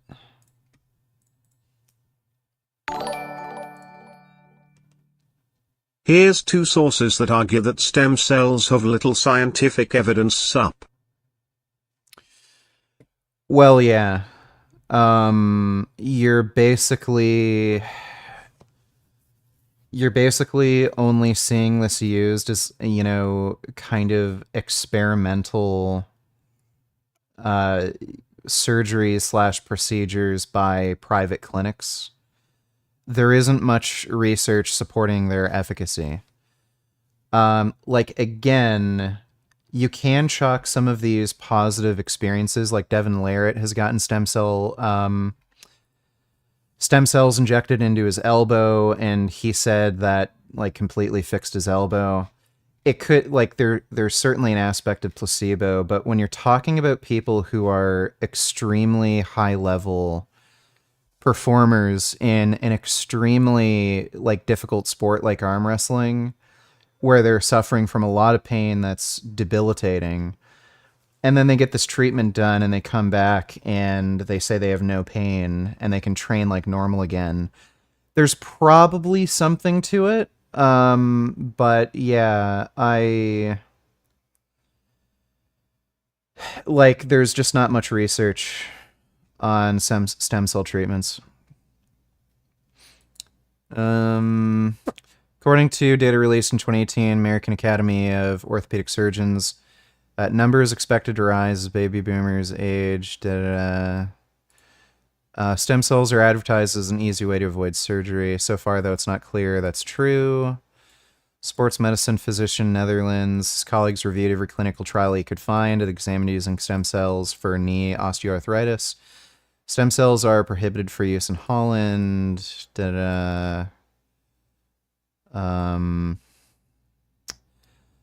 Team found only 6 human studies testing stem cells for knees, and none were large trials that included placebo comparison. While the treatments appeared safe, effectiveness couldn't be determined.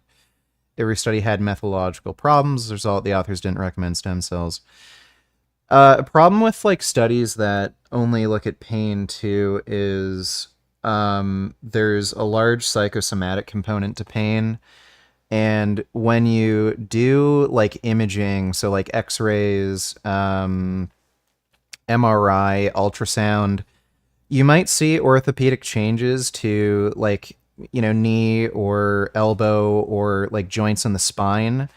But those changes to the joint structure, they don't really explain how somebody could be experiencing pain in those areas.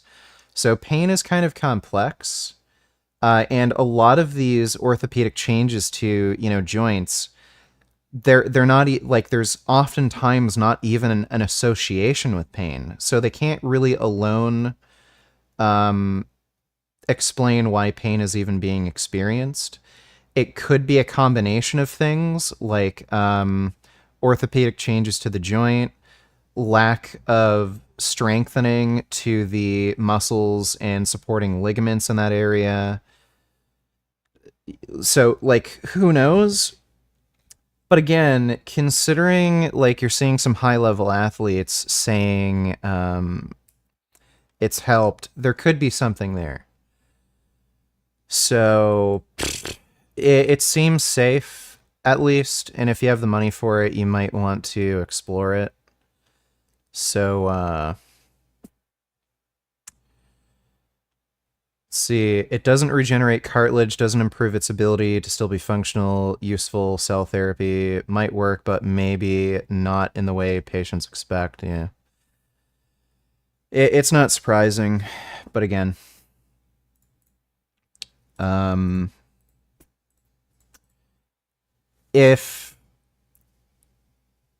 even if it's working purely through placebo, if that's what's required for you to get a benefit from the placebo effect, and Devin Larratt, he's making good money off of his arm wrestling career. That kind of expense where he might fork out like $5,000 or $10,000 or something for stem cell injections, that might be worth it. So it really depends on how much of, how much that expense really means to you. But thanks for the donation, Ben. I just need to go take a pee-pee. I'll be right back.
Oh.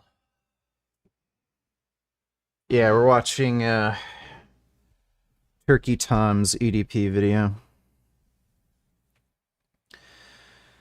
According to my ortho, she said it only has evidence for certain conditions, and even that is shaky. I think for osteoarthritis.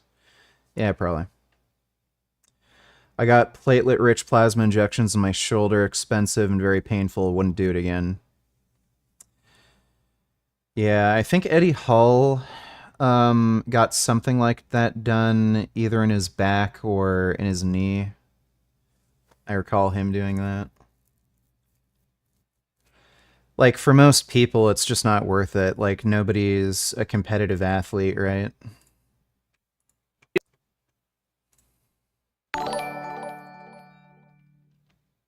You skipped over this link. I'm my last Dono Lole 2018 review of adverse events from unproven stem cell treatments found 35 cases, including cancer, CVD, death, etc. Okay, yeah, I just missed that, sorry. Concise review, comprehensive analysis of reported adverse events, patients receiving and improving stem cell.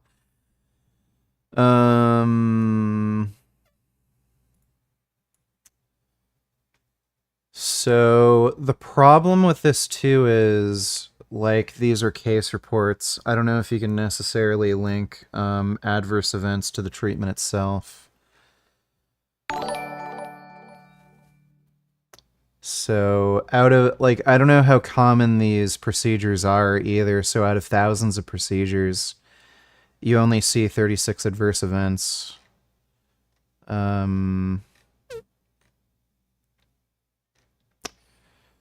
Let's see. First unproven SCI adverse event from this research dates to 2001, child age 13. Suffering from ataxia telangiectasia. What the fuck is that? Inherited childhood neurological disorder that affects part of the brain that controls motor movement. I'd be surprised if that was related. Parents took him for Russia to receive allergic fetal neural SC injections into both the cerebellum and cerebrospinal fluid. What is the height and weight of that 20-year-old bodybuilder? I wonder what his legs look like. Let me take a look. What was his name again? I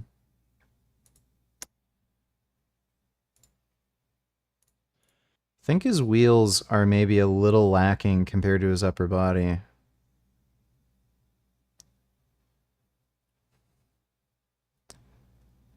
Yeah, I don't think his legs are quite as developed as his upper body. Like, they're big, for sure. Might also just be because of his body fat percentage and lighting and stuff. It's fairly common for men to have disproportionately smaller legs, not just because of a lack of training. It has to do with most of the additional muscle mass that men have is biased towards their upper body. I see an article claiming that it's not vegan and an article that's saying it is vegan, so I just wanted to get clarification and ask you if nylon is vegan. Yeah, nylon is vegan. It's a completely synthetic product. Thanks for that donation, dude. So apparently he's around 5'10" or 5'11". Not sure about his weight. If he looks like that and he's about 5'10", he's got to be close to like 250, I'd imagine.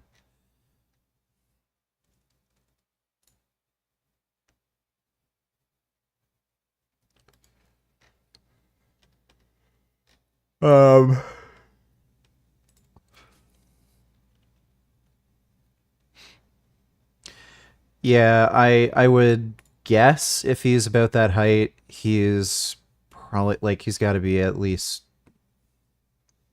230 at the lowest, maybe 270 at the highest. Thanks for the donation, though, Sam.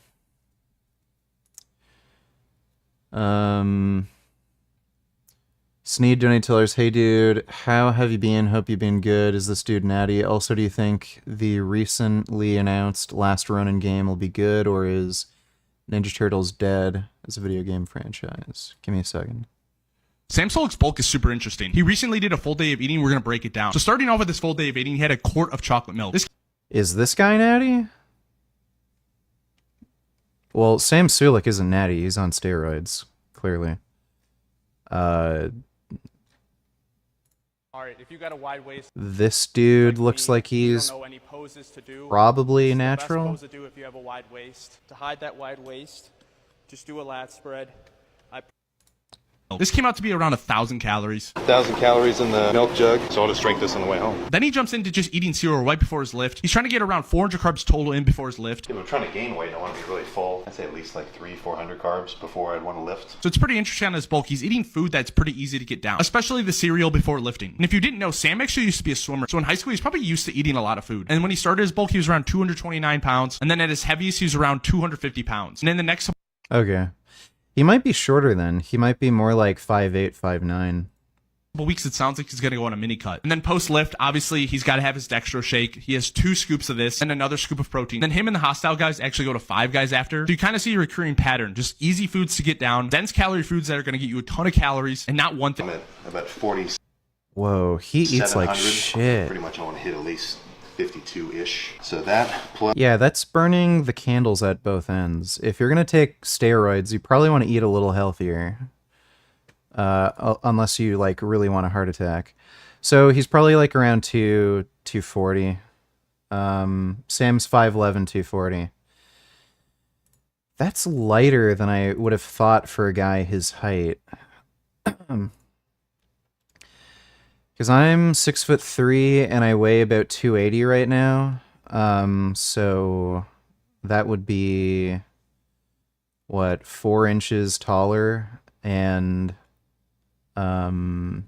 40 pounds heavier. And I don't look quite like that. So I would have thought he'd be heavier.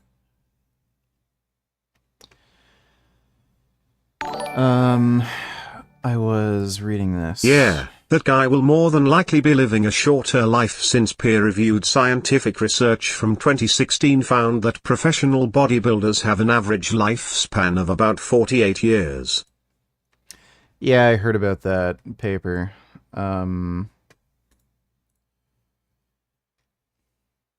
Rates of mortality, professional bodybuilders... 597 bodybuilders. 48 is not a long time to live. Yeah, that's a really fucking low mean age.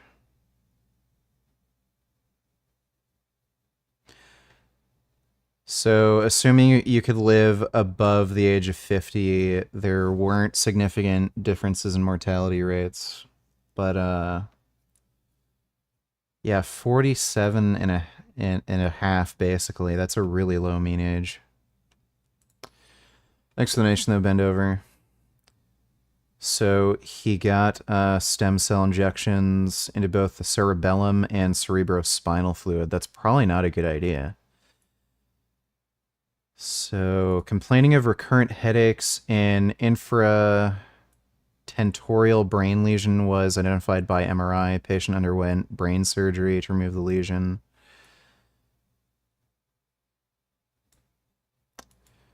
Yeah, that's definitely not a good idea to inject stem cells into your brain as like an experimental treatment. I don't know what his family was thinking. I'll read this paper a bit later. Yeah, that case seems pretty obviously related to the stem cell treatment. YouTube, whereas Tosh was on TV. If you go back to the ancient days of when television... Thoughts on April O'Neil being fat and black in the new Ninja Turtles? Well, it's disappointing because April used to be hot, but, you know, whatever.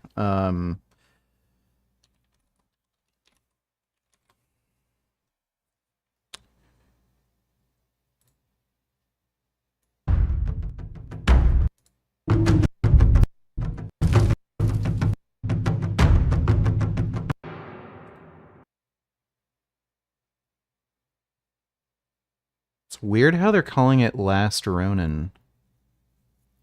This makes me think it's following one of the alternate future timelines where like Shredder somehow victorious in the future or something, and it looks like it's starring Leonardo. We just got our first official look at Teenage Mutant Ninja Turtles: The Last Ronin. Last Ronin, the story of the graphic novel follows the last surviving member of the Ninja Turtle family as he attempts to get revenge what they ruined New York City as the battleground. The game announcement got a lot of people interested as the storyline is quite good and the Turtles are still very popular, as evidenced by their recent animated movie and the new crossover with Street Fighter 6. Well, today THQ Nordic officially dropped a reveal trailer during their digital showcase, and I cannot wait in Ghost of Tsushima. If that's the goal, all that's I don't really like Leonardo as a character. I would have preferred you to be able to play as, like, Raphael. But if it's a good game, then, you know.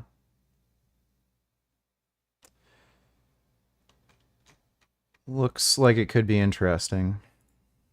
Television was the primary medium of culture, you needed people to operate as a kind of dam to separate the wheat from the chaff, since in a lot of people's eyes, the internet was where the hacker known as 4chan put a Trojan horse virus in your computer that would give you a wedgie in real life. More conventionally comedic and less threatening internet entities, such as EDP, well, at this point anyway, had to go through toll booths of legitimacy like Tosh in order to establish themselves. His appearance on Tosh.0 was celebrated and covered by his following at the time, seeing him as the unofficial mouthpiece of frustrated Eagles fans. This was no fluke either, as this was just the first of many EDP appearances on Tosh, since the show's audience loved his cameo and demanded for more. A couple of years down the line, an EDP also appeared in the Howard Stern Show, which has been historically infamous for hosting people ranging from amicable weirdos to the downright depraved, a gradient that Bryant was certainly a part of. What's worth mentioning about EDP's relationship with Daniel Tosh is that the reactions he got for his participation in the show were so positive that he was offered $3,000 to keep making appearances to talk about football. The episode in which he first appeared received 1,800,000 live viewers, which meant that not only was this an opportunity to get paid for what he did, he could also grow his channel and brand to a scale that hadn't even been considered before. But for some people, money is not a reward, but a punishment. Instead of using the cash to, I don't know, buy an article of clothing that wasn't emblazoned with an Eagles logo, or helping out with bills, or, God, I don't know, the food that he ate in quantities that can only range from massive to humongous, EDP chose instead to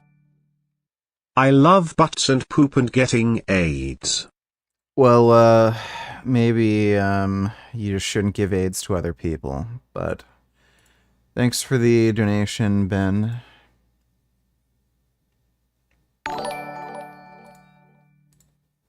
Did you hear that there was an announcement and trailer for a new South Park game called South Park Snow Day? I did not.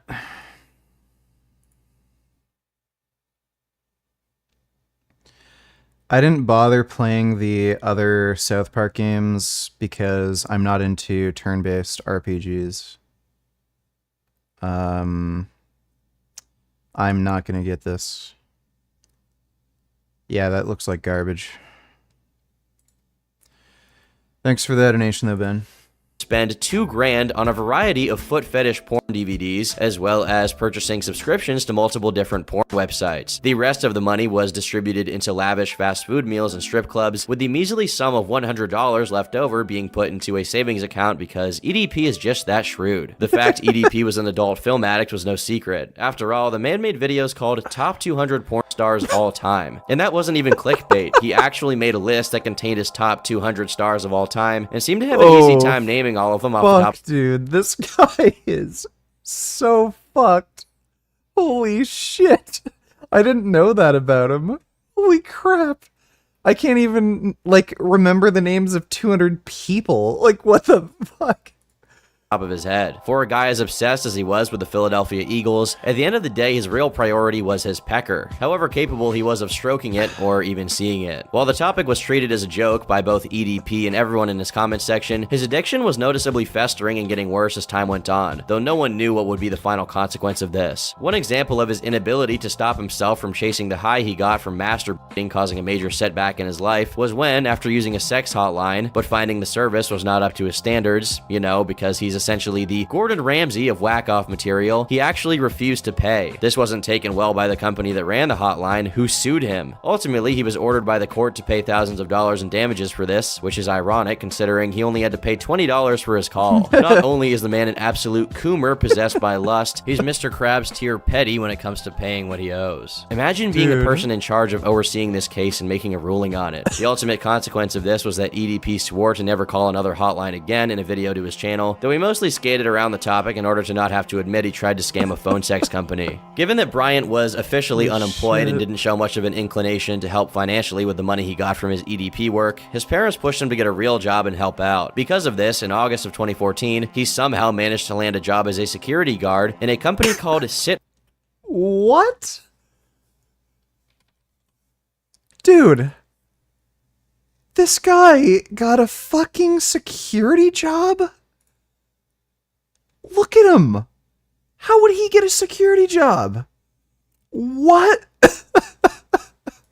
Rep Security Solutions, where he claims to have fought teenagers off and protected food and people from burglars. But fighting teenagers is leagues better than what he would eventually start planning to do to them. Besides that, though, I honestly have no idea how he got this job, considering he had no past experience as a security guard, and for crying out loud, the guy was famous under the name of Eat Dat Pussy 445. Do these people do no research on him at all? Additionally, if someone were to steal anything, the last thing he'd be able to do is chase them. Sure, he's giant in his own right, but not the intimidating kind. But I guess that's good enough for the local retail stores who were pleased to have him posted up protecting their merchandise. Despite his very well-received appearances in media, his YouTube was still languishing.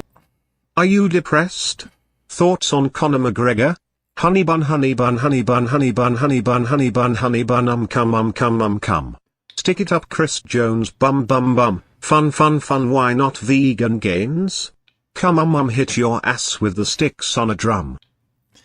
Yeah, so I am still suffering from depression, but I'm trying everything I can to manage it, and for the last few days, I've been feeling pretty good, but it takes a lot of effort to maintain a good mood, but I'm trying my best. Thanks for the donation though, Courtney. Ready to start the sit-ups? Yes, just give me like 1 or 2 minutes, and then I'll start the sit-ups. Thanks, Sam.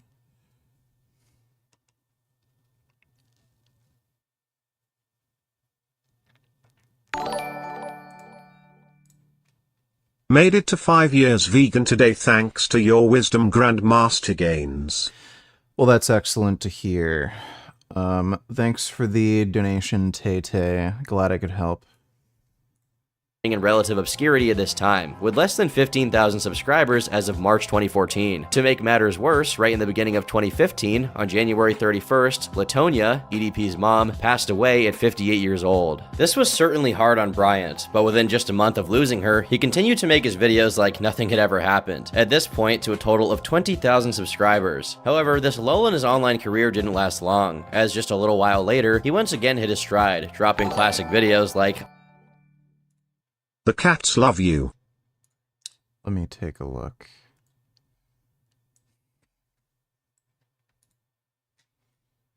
Oh my god.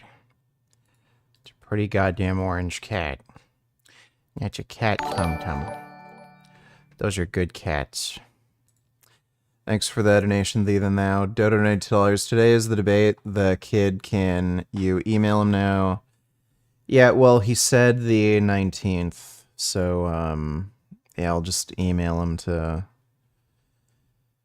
I don't even know if I can do the 19th. There's a Veg Fest in Burlington on the 19th, so maybe I can see if I can do it earlier. Or the next day or something. Thanks for that donation, Dodo. I flooded the toilet at Chipotle, where he's seen hurriedly escaping the crime scene he left behind in the restroom. I don't mean that figuratively either. He literally used an excessive amount of toilet paper to the point that when he flushed the toilet, everything overflowed, which I think in some respect constitutes destruction of property or vandalism. Plus, fleeing the scene, considering the video has him confessing to the crime. And we better get the fuck out of here, dude. I just overflooded the toilet.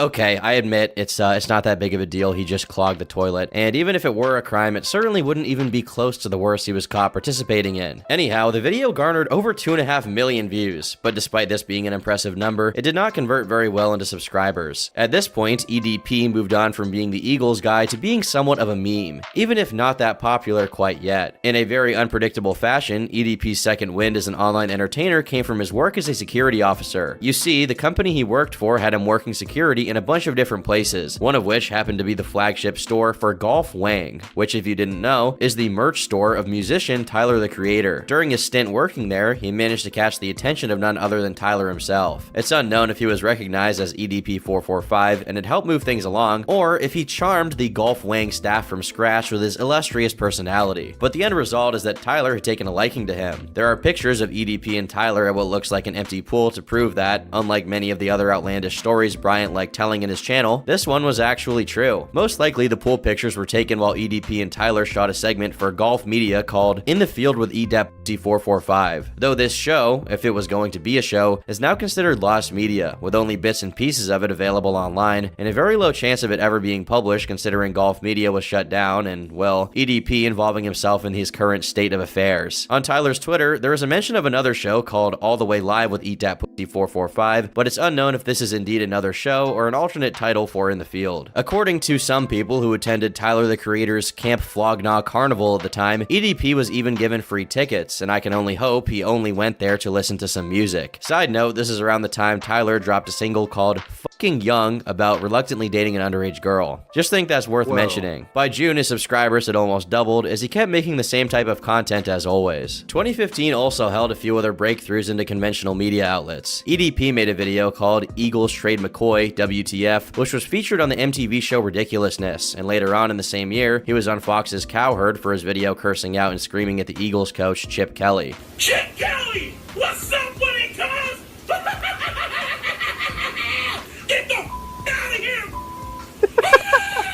The recording of this that was put up on YouTube has got over 1 million views. Dude. While the people on the show seemed to be put off from EDP's rage and obscenity, it was hilarious to see his insanity being broadcast on national television. 2016 was a pleasantly uneventful year for EDP, as he wasn't involved in any controversy, and for the first time ever, he was working out and actually on track to losing weight. People who genuinely followed him and his content recall this as the best era, and his subscriber count reflected this, as by November, he had already surpassed 100,000 subscribers. Shortly after this, EDP once again made rounds on Twitter with a video he posted with the title, "My left leg has went totally numb, man down." Good evening, Twitter. This is your boy, Eat That Pussy 445, and about like 30 to 45 minutes ago, I beat the fuck out of my dick so goddamn hard that I can't even feel my left leg. My left leg has went totally numb. If he hadn't already achieved it at this point, this post validated his meme status. On top of dropping his weight down by several pounds, he also finally learned how to drive in his mid-20s, which he desperately needed to do since his mother could no longer be his unpaid chauffeur that drove him to fast food places 5 times a week so that he could systematically destroy their pipes with the Dude, this guy's a fucking mess. Dreams of Richard's cock donated $2. The Rob Snyder video yesterday made me think of this. Please watch. It's only a minute or so. And he was a woman. And now Rob Schneider is a stapler. And he's about to find out that being a stapler is harder than it looks. Rob Schneider is the stapler. Rated PG-13. Yeah, I've seen those. Rob Schneider's a fucking nitwit. Thanks for that donation, Dreams of Richard Scott. surge in attacks known as his bowel movements. Getting his driver's license was no mean feat. It actually took EDP a total of 4 driving tests to get it. But given how much he hated having to take the bus everywhere, he wouldn't give To be fair, some of those driving testers are fucking morons. I had to take the test 3 times. The first time was over some bullshit. I had to make a left-hand turn at a 4-way. The fucking idiot in the lane across from me, who technically had the right of way, turned on their blinkers. They weren't going. it looked like they were waiting for me to go, even though they had the right of way. And then I just went, and then they started to make the turn when I was going. And then the fucking driving instructor failed me because he said I almost caused an accident. And I was like, sure I did. And then the second time I had to fucking drive out, like, I can't even remember where the fuck it was, but it was like 2-hour drive. It was fucking crazy. That was the only place that had an available spot, like, in the next week or two. And then, this fucking jackass failed me, and he gave me 2 reasons. So right at the beginning of the test, I had to make a right-hand turn, and as I was making the turn, the light turned yellow, and then it was like this insanely short yellow, and the right-hand turn was like really wide. So as I was making the turn, it turned red, and then he said I fucking blew through a red light at a right-hand turn. Like, the guy was fucking delusional. And then he said I also made an unsafe lane change on the highway. And what he meant by that was, I was on the highway, there was a car like a good distance behind me. He had to be in like, fucking 50, 60, 70 feet behind me, something like that. So I make the left-hand turn, making sure it's safe. The guy who was behind me just decided to fucking speed up like crazy and tailgate me. And then I switched to the right lane. And then after the fucking test, he said I made an unsafe fucking turn on the highway. And I was so fucking pissed. I just wanted to beat this motherfucker into the ground. Like, such a delusional fuckwit. And then the third time, like, nothing happened. So then I passed. I was a little bit worried on that third time because as I was turning, making a left-hand turn at one intersection during the test, I heard sirens, and I was worried if they were going to do some like stupid bullshit to me again, where it's like, you didn't yield to the sirens, even though they fucking started when you were in the middle of the intersection making the fucking turn. They're that petty. I swear it's a fucking scam to like, fail you, so you have to pay like another $150 or something to take the test. It's so fucking annoying. Up. Not only did he learn how to drive, but he also bought his first car, a 2014 Hyundai Elantra. Before this, whenever he wasn't talking, he was either taking public transportation or driving a car that belonged to a man named Philip, a friend of his and fan of the show that was charitable with EDP to the point that he continued to allow him to drive his car, even after EDP crashed it into a light post. It was very rare for EDP at this point to break character, basically because to an extent, his character was himself. But during this era of his channel, on account of his self-improvement inclinations and his weight loss journey, he became more transparent, not just with the funny and entertaining parts of his life, but the more— Oh yeah, dude, what's funny is Jasmine passed her motorcycle test the first try, and she fucked up harder than I did. She almost ran into a fucking semi-truck, and they still let her pass. And then they failed me because some fucking dickhead wouldn't make the fucking right-hand turn when he was supposed to, so I just went anyway. It's like, what the fuck? more serious and dark parts as well. On the 18th of May of 2017, he uploaded a video called Battling Personal Demons. Within this video lies one of the very few instances where Bryant opens up about an extremely sensitive topic to him, his mother's passing. He reveals that his mother had always been overweight and in and out of rehab, which put her at an extreme risk of dying when she had to get surgeries. While recovering from one of them at the hospital, she began struggling to breathe and passed soon after. Her doctor immediately called Bryant and informed him of it, but he didn't process the information until the day after. Yeah, Jasmine has a noticed his mom motorcycle wasn't in license. her room. This led to him immediately developing thoughts of ending his own life, as she was so central to his own that he couldn't see how he could possibly continue living without her. A whole 3 years later, in 2017, he continued to struggle with these thoughts, along with intense self-doubt about his weight loss. Of course, the fact he was losing weight so slowly is because, while he did go to the gym, he was still eating in an extremely unhealthy way, which was counterproductive. Regardless, this change in pace as far as the content was well received, despite being very different from the rest of his channel. He now had a genuine following of roughly 150,000 subs who were cheering him on to continue losing weight and improving himself. If only he had continued in this track. As of October 2017, he had already passed 200,000 subscribers and continued to grow. He also created a secondary backup channel called Taste This 2-Inch Dick 445 Julio due to growing concerns that his main channel might get shut down because of certain videos of his being flagged, and all of his content was actually temporarily removed from YouTube. During this time, the videos were probably being flagged since a lot of them contained insanely obscene content in terms of the stories he told. However, thankfully after a couple of weeks his channel was reinstated and EDP continued as always. Bryant started 2018 with a really rocky beginning. Super Mario Logan, a channel with almost 5 million subscribers on YouTube that mainly did really successful comedy sketch videos with puppets, reached out to EDP to try and hire him to work for the channel. The deal they negotiated was that EDP would be part of the channel's crew as a permanent member as opposed to just a cameo, and would get paid $5,000 a month, with the additional promise of paying for Bryant to attend the Super Bowl. For a guy with as few job opportunities and talents as he had, and as obsessed with football as he was, this is about as sweet as the pot could get. This deal became even more important for Bryant as, in August of that year, he made a GoFundMe campaign due to financial hardships he was facing at the time. The description reads, "Hey everyone, talk about getting screwed from both ends, huh? So basically YouTube has been screwing me for the past 5 to 6 months, and at first I didn't mind it. I've never been in it for the money, never mind that. And the money I got solely from YouTube, that's what I used to get the Dreamcast, jerseys, and all that stuff. I just got up and got a second job. Well, unfortunately, my second company has bought out my first company for $1.7 billion, give my ass some of that shit. And with them finding out that I work for 2 security companies, not only did I get let go from my second job, it's only a matter of time before I let go from my first job as well. You don't have to donate, but it's more than appreciated if you do." While he did get the $2,500 he was asking for, it seems he did get let go of his job in November of 2018 after 4 years and 4 months of working security. Because of this threat of financial insecurity looming over him, the SML job became more of a necessity than an opportunity. Unfortunately for him, this job never really materialized for reasons not exactly clear. Later on during that year, EDP dropped a 12-minute video titled Super Mario Logan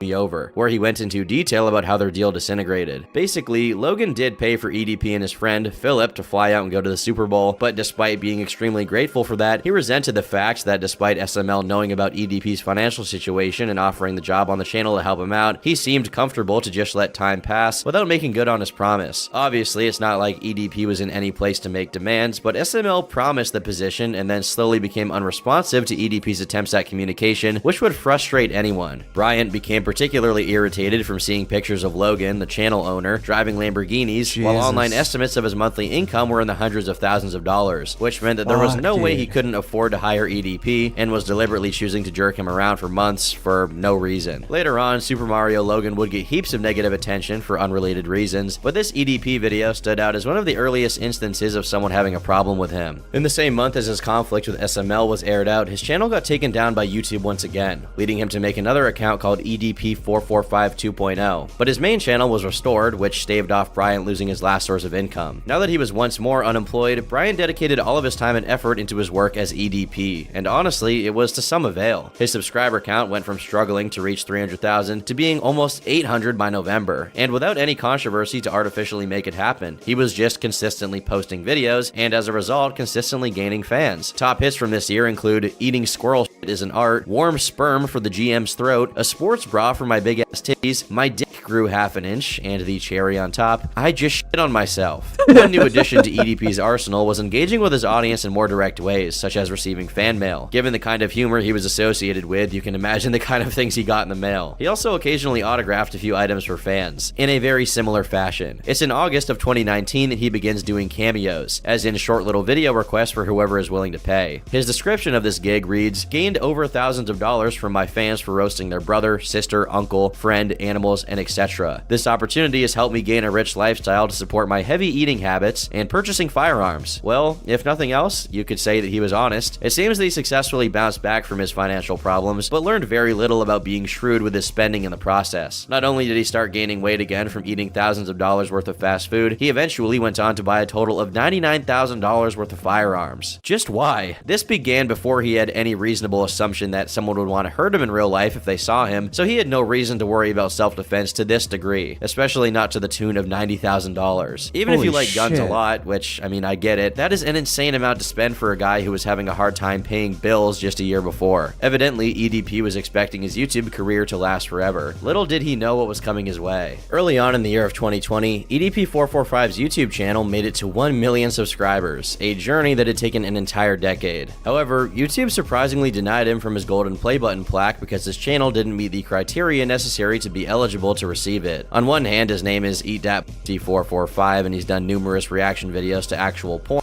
But on the other hand, these things didn't stop him from getting not one, but 2 silver play buttons for his main and backup channels. So what gives? EDP addressed this publicly, saying that his channel had no copyright or community guideline strikes, and YouTube had no justification for doing this. And at the time, the majority of people backed him up, including other YouTubers like Mudahar from Some Ordinary Gamers and Scarce. The support was so widespread that the community made a change.org petition to help EDP get his golden play button. Alas, it seems YouTube didn't care about his plight and never sent him his button. However, he was sent a fan-made play button for 1 million, which he unboxed on his channel. His videos went from getting tens of thousands of views to hundreds of thousands, often cracking 1 million views on content he made with little to no effort at all. It's actually surprising that he managed to be this big on the platform, uploading stuff with vile titles and topics like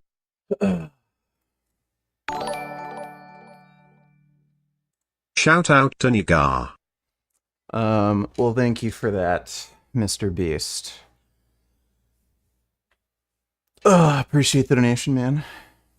like nutted in my hand, jacking off is definitely a sport, and I jacked off 25,615 times. As a matter of fact, these videos were usually the ones that got the most views, meaning it wasn't being punished by the algorithm. Despite the golden play button debacle, things looked to be on the up and up for EDP. That is, until the month of July. Rumors began circulating about the kind of interactions Bryant had been having with people online, specifically regarding the messages he was sending to minors. In one instance, he asked a girl in his chat for explicit images without asking for her age. In another, he told a 16-year-old girl he wanted to be her next boyfriend and asked her to help him beat off. After announcing his run for president in 2020, he addressed the accusations, playing them off as bad jokes and nothing more, which at least some of his fans believed at the time. Nobody wanted to accept that their favorite YouTuber with whom they have a parasocial relationship just might be a sex pest. I mean, this dude was a part of so many people's childhoods. I remember watching his storytime videos in high school with my buddies and getting a real kick out of them. The idea he could be a horrible human being was something many didn't want to accept. However, given EDP's propensity to openly talk about all the kinds of freak porn he consumed, it set off a few alarms that he wasn't exactly normal in that realm. A few months after his initial heat about his pedo rumors, fellow YouTuber Cold Raven posted a video where evidence was shown that EDP was displaying sexual behavior towards multiple minors over DMs, and if that was insufficient evidence, he went on to successfully catfish EDP as a minor himself. Honestly, not enough people remember that this guy exposed EDP pretty much before anyone else. I didn't know about that. I only knew about the one circumstance where you could realistically play that off as a joke. And maybe without him, it would have taken a much longer time before anyone tried to publicize this. In response to this, EDP released a video responding to Cold Raven where he aggressively ate food and proceeded to pull out a handgun, which, though not explicitly a death threat, is certainly a very stupid. Nick. Sure. Thanks, Nelk boys. Appreciate that donation. Good move to make in general. In a live stream of his from around that time, he addressed the situation, saying, "A group of no-life ass, no-pussy-getting motherfuckers decided to make a bunch of fake accounts pretending to be girls. And like a dumbass, I fell for it. And now everyone's on this pedo shit." It seems to fall on deaf ears that though the accounts were fake, it doesn't mean he knew that they weren't minors, meaning he was trying to have sex with underage girls. He kept falling for it repeatedly, even after he was caught multiple times. The man literally could not keep it in his pants, and by the end of the year, there was evidence for a total of 8 different people he thought were minors he'd been caught texting. In one of his less insane and belligerent responses to Cold Raven and the accusations, EDP said, I didn't know it was that much. If she's 15 to 17, it's okay as long as she's wearing skimpy clothing." And yes, he actually said that. I'll play the clip right here. Shit. When you sit back and you have virtually a grown-ass motherfucking woman, I don't give a how old they may fucking be. When you sit back and you have a grown-ass motherfucking woman who's fully functioning, who can sit back, pick up a phone, text a motherfucker, that can sit back, shower themselves, put on these skimpy ass motherfucking outfits and shit, seek fucking attention and shit.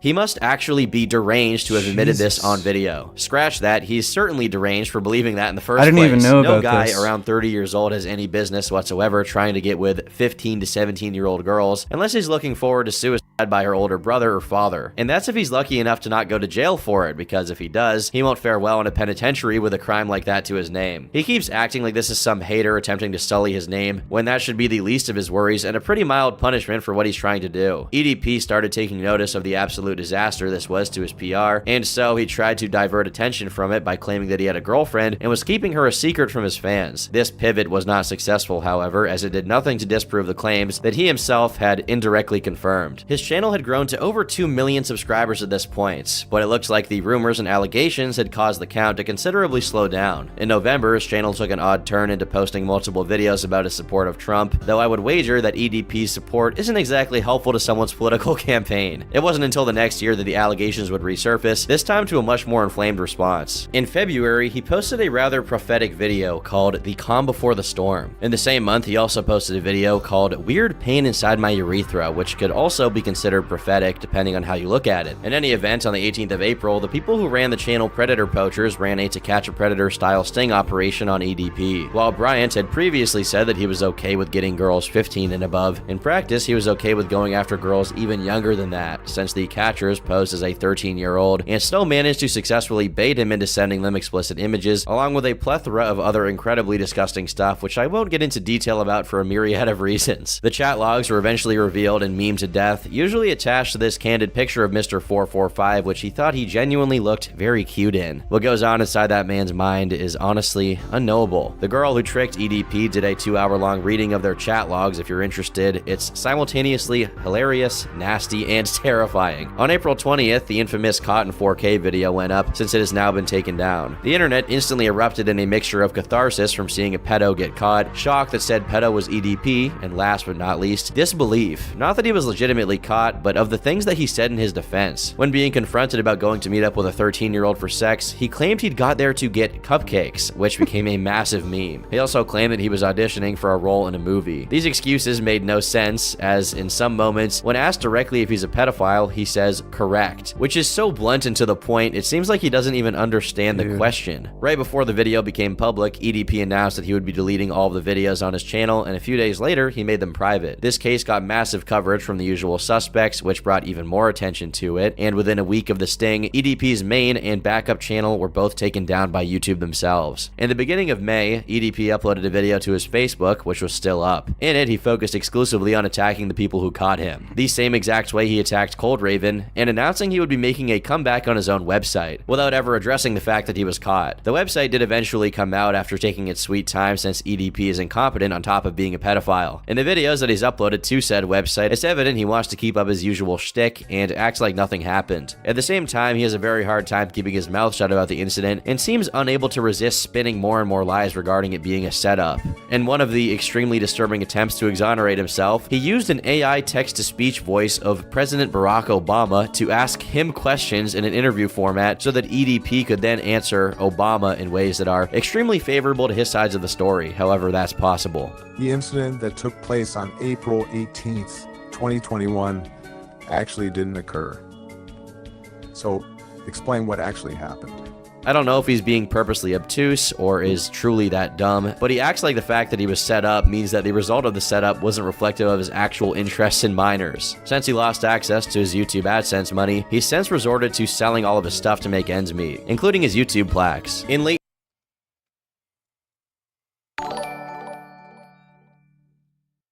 Excuses and diversions, but still no official explanation for dropping AP African American Studies. Okay, I can't read this. Oh wait, no I can.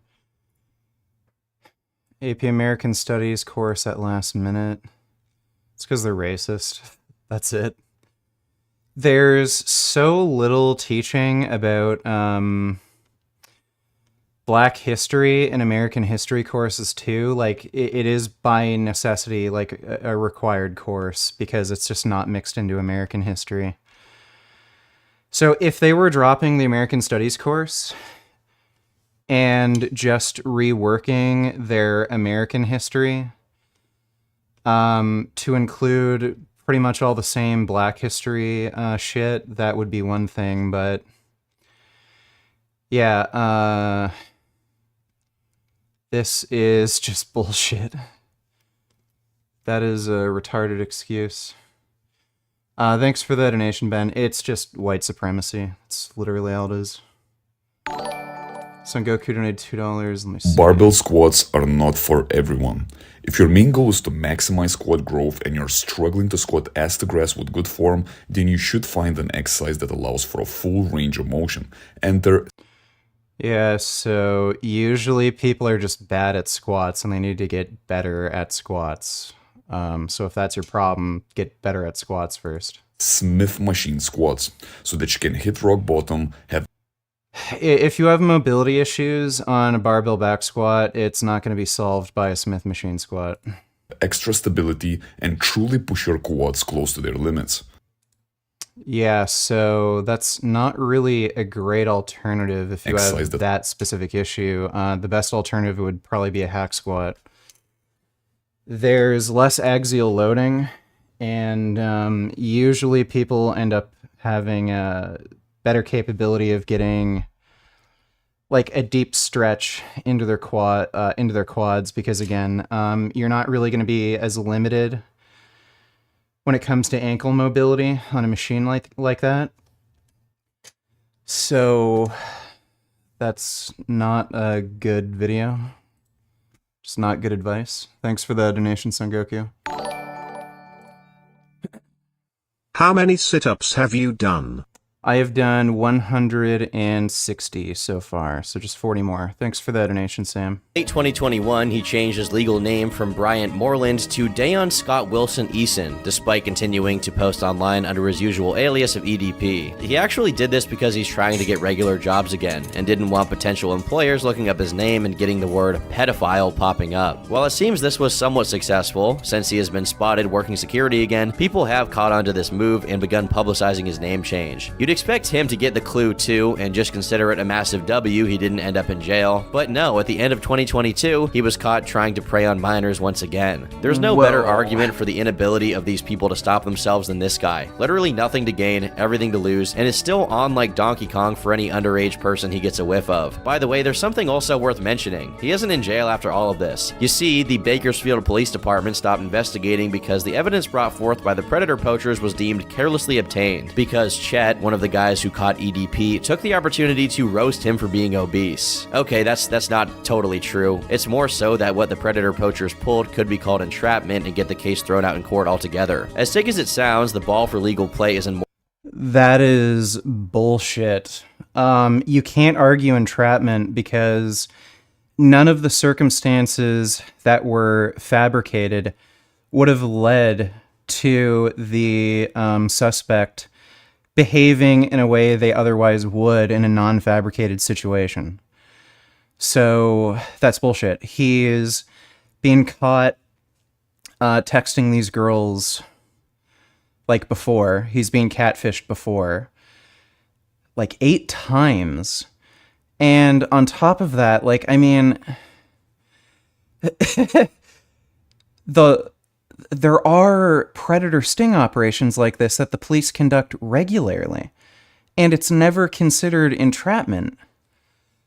Like, what are they talking about? So I think this is just a bullshit fucking excuse. For whatever reason, the police don't like it when people independently do these investigations and send the evidence to the police. I think they find it as like some kind of threat to their own job security or something, or they're embarrassed that they can't catch these people and, like, you know, private citizens can, and then they just refuse to accept this evidence. The other guy who runs the channel, Anxiety Wars, he's actually talked about having the same problem, and he also talked to a lawyer who went over cases like this. That lawyer said there's no argument for, you know, something like this to be entrapment. It's a realistic scenario that isn't like some sort of adverse condition where, like, only through fabricated means somebody would, you know, behave this way. So that's just bullshit.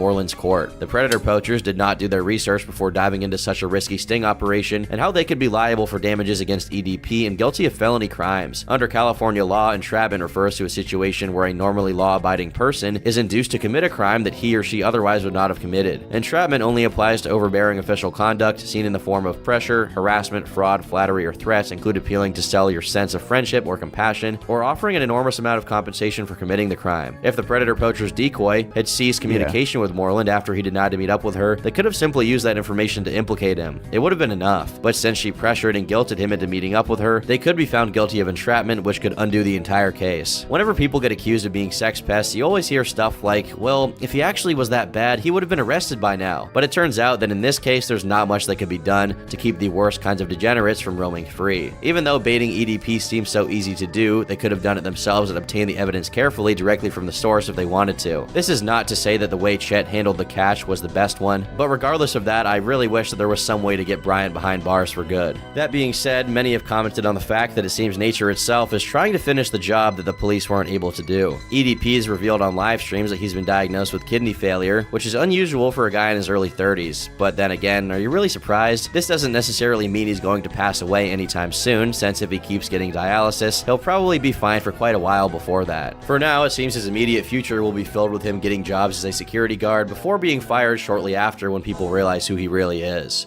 I've been Turkey Tom, thanks for watching, and until next time, leave me alone.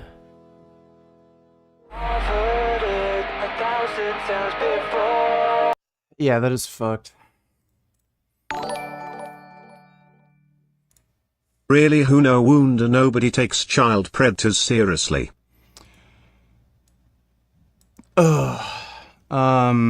I think they do. It's just the police tend to be pretty uncooperative when it comes to those circumstances where, you know, you have these predator catchers who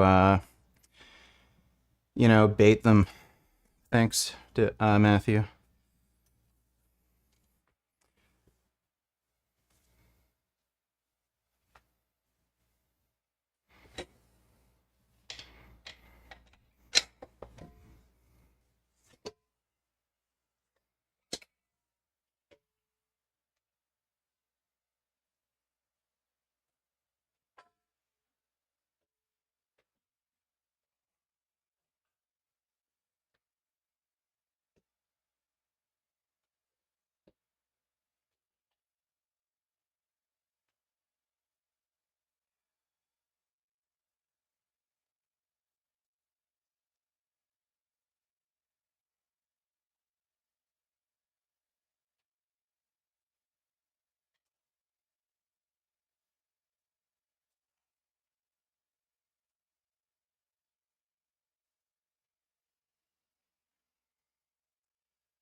Alrighty.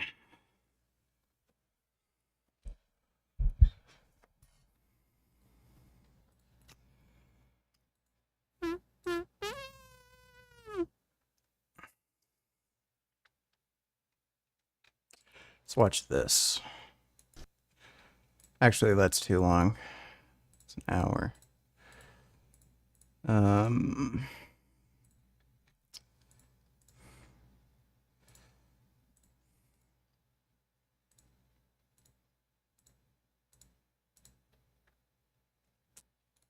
Nothing like a good cup of coffee in the morning to get you doing chest this morning. Nothing like a good cup of coffee in the morning to get you going, and a nice workout of shit.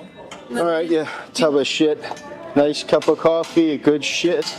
Evacuate your asshole, and then you're ready for the gym. Yeah, coffee actually works better than caffeine drinks, I think, sometimes. When I drink caffeine. Well, there is caffeine in coffee, asshole. No, I know, but they have different, like, stuff put in them, like different crap. I think the turn in those caffeine drinks just make you so jittery in the morning. Hey, why don't you drink them? But you drink them all day. I know. You wonder why you don't sleep. It's terrible, man. Yeah. He drinks energy drinks all day. Coffee, I think, is better than caffeine drinks, in my opinion. Let's do the muffin top check. Let's see the muffin top. Well, it's not, I haven't been eating as much. Not as much. Let's see the muffin top. Not that bad, actually. It's not that bad. It's a little... Hold on. Turn to the side. Not that bad. No, turn to the side. I don't want... Jason, the fucking side, not behind you. The side. A side view. Side. Right, there you go. Not that bad. It's a little chunky. A little bit of weight. I got maybe 20 pounds to drop. Got a little pudge, but it's not horribly bad. Pudgy potato. In full effect. How much shit did you put in your hair? You put more shit in your hair than I do. Yeah, well... Jesus Christ. What did you throw out? I don't like the juice. So if I made it... Put a little red nose on you and... Oh, did you see, what's his name? Did you see, your friend, the guy you guys hanged out with Hanged out with? In Vegas, the Lane Norton? Who? The guy Norton guy? Norton? The bodybuilding guy. On IG. What are you talking about? The guy who got his YouTube cut shut down about something. The guy you hang out on, the guy who travels all over the world. So he travels in Thailand and shit. Oh, Tony Huge. Yeah, Tony. Did you know there was something funny? I watched his IG yesterday. He was a clown with the juice. Did you see that? With his girlfriend. Dr. Tony Huge is right. He's hilarious, man. He's good people. He's a trip. Yeah. In person, he's just as cool. Yeah. Yeah, he's a good guy, man. He doesn't look at his IG inbox that much. Why, you message him like a crazy person? I just messaged him once. Never got a reply. Jason. Why didn't he message back? I don't know. I don't fucking... Maybe he's got too many followers. That's why he doesn't look at his half of it. Why? What do you want to tell him? I said... Yeah, Tony Huge is a scumbag. I really don't like how he promotes things like, what is it, NDP?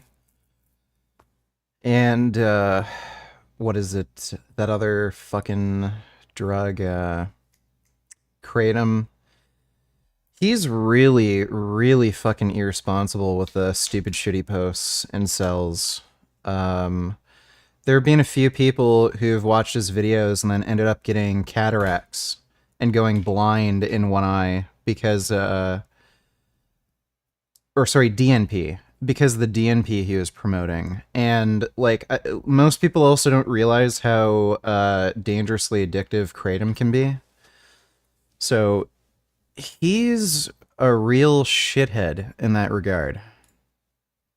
You're cool as fuck, that's it. I like your shit, that's all. Okay.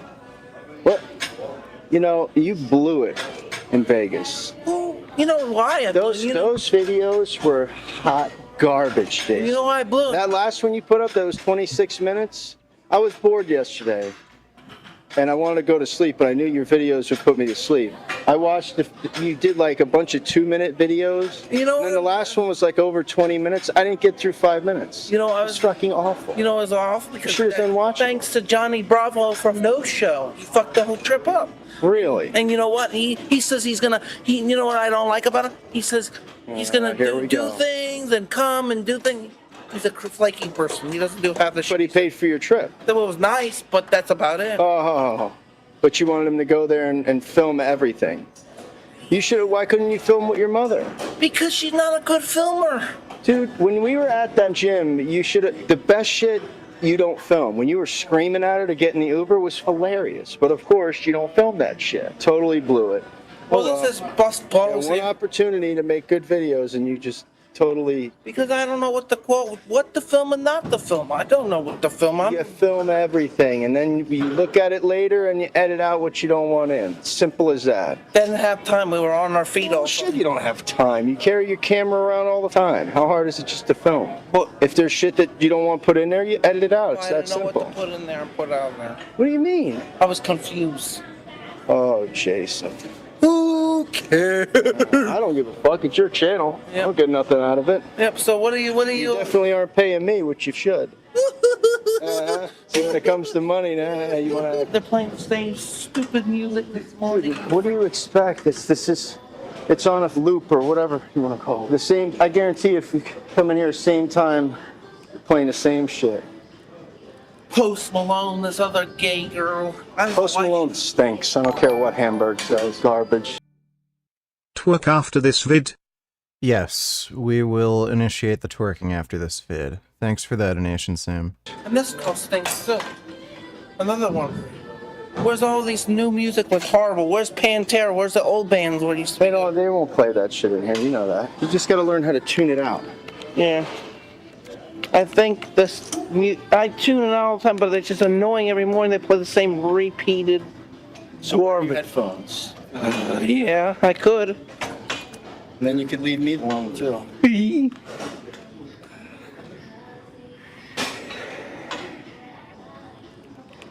So what's next? You gonna go to the Arnold and create shit content too, or what? No, I think I'm gonna get Arnold Schwarzenegger and sneak him in the video. I don't know. Sneak him in the video? Yeah, I'm gonna have to because they're not gonna let me film him. You can't film him because the idiot, the popular security on his ass, will not let me. I heard the Arnold's like at the beginning of March. Yeah, I think I'm going. You think you're going? Yeah, but Arnold. Maybe Bravo will pay for that too. Arnold better let me. Actually, he won't after he hears your mouth. I'm editing that out anyway. Who cares? Maybe he'll go to that too. Maybe he'll flake out. Like usual, same bullshit. People have shit. People have lives, Jason. Sometimes circumstances happen and you can't do it. But he always says he's gonna come and do things, and half the time it's shit. Oh yeah. Really? Like Yeah. what? What else? He says he's moving to Florida, he's going to New Jersey, and that never happens. Well, he didn't say he was definitely moving to Florida. He said either Jersey or Florida. Yeah, but I know it ain't gonna be Florida. I think it's gonna be Jersey. It's his life, dude. What do you think he's gonna come here to cater to your? Jersey's more of a dump anyway. Depends where you go. I went to a couple nice spots in Jersey, actually. I just couldn't deal with those winters, man. Who? I don't think. Cold. I think he's gonna be in. That's why we live here. I think he's gonna be in a rude awakening if he lives in a shitty winter. I think he's from there, though. He's been through that shit. Yeah, he wants to be through the It's snow. cold in Arizona, too. Don't kid yourself. It's cold in Arizona. Does it snow there? Probably in the mountains. Ugh. I mean, it's not as cold as Jersey, I don't think. Jersey's worse, man. It's like New York. They're paying Post Malone again. Oh my God, is it? I think it was. Horrible, man. Speaking of horrible, let's see this set. I think my head's going to explode this morning from listening to Thank God, good. I won't have to deal with you anymore. Add a little bit of cardio, nice and lean. Changing my workouts. I do a couple heavy hitting, and then I'm super circuit and everything. What do you like, 9% right now? By the way, you like Titties are on point. You like? You lactating? Yeah. Do you like my new shoes I got? Where'd you get those? I got them in Vegas. Pumas. Who'd you extort for them? Mother. Your mother bought you shoes? Yeah. I was 350 at one time. Yeah. It's very nice of her. Yep. We still don't know how to tie them. Why don't you just buy Velcro so you don't even have to deal with laces and shit? Huh? Velcros are horrible. That chain is so stupid. It's ghetto. Ghetto. The hip hop bang gang banger. Hip hop gang banger? What in the fuck? Woo! Maybe I should just sag my pants like the gang. Might as well. Yeah, because I'm wearing gang bang. Even though you usually pull your pants up to your tits. I'm wearing gang bang jewelry. Ghetto fabulous jewelry. Perfect. Now you gotta grow your hair out and put cornrows. That's it. Do cornrows. You know what cornrows With the are? jewelry, yeah. And then tattoo your face too. Oh no, I don't think I'm gonna do that. That's desecration of your body. Desecration of your body. That's going against. This is a guy who will eat uncooked chicken and takes a bunch of steroids that he doesn't even know like what the fuck they are. And then he's against getting a tattoo. It's the Lord. So is not brushing your fucking teeth is good. Oh Jesus, his teeth are horrible. They look like the wooden George Washington of teeth. Oh, God. Fuck. Maybe a girl would be attracted to the dirty teeth. Oh, yeah, I'm sure that's just what they're attracted to. Your plaque-covered, disgusting, smelly teeth. They smell pretty clean, actually. You'd be surprised. You don't even smoke and you have smoker's teeth. Smoker's teeth. What is wrong with Kratom Lord Gaines? It would work better than nicotine for taking the edge off. So it's the addictive properties of kratom and how it affects like neurotransmitters. So if you get if you're desensitized to nicotine, nicotine withdrawals are relatively minor. Like you're gonna have things like irritation, crap like that. Some people have trouble sleeping. With kratom, kratom withdrawal can make you like completely and utterly useless, where you just have extreme exhaustion. You can't wake up. You can't really think clearly. The actual withdrawal, if you do become addicted, is just much, much, much more severe, and it actually reinforces the addiction. Because withdrawals can be so severe. And it can actually take a very long time to regain sensitivity. It can take a matter of months, whereas with nicotine, usually sensitivity returns within a few days, and at most, like a couple weeks. But thanks for the donation, Majin Buu. It smells like crack. Did you stop brushing? No, I keep brushing every day. Are you using peroxide too? Yeah. No, you're not. You're lying. Yeah, I've been using peroxide at my mom's house one time a day. A little bit of spitting out. At your mom's house one time a day? You go to your mother's every day?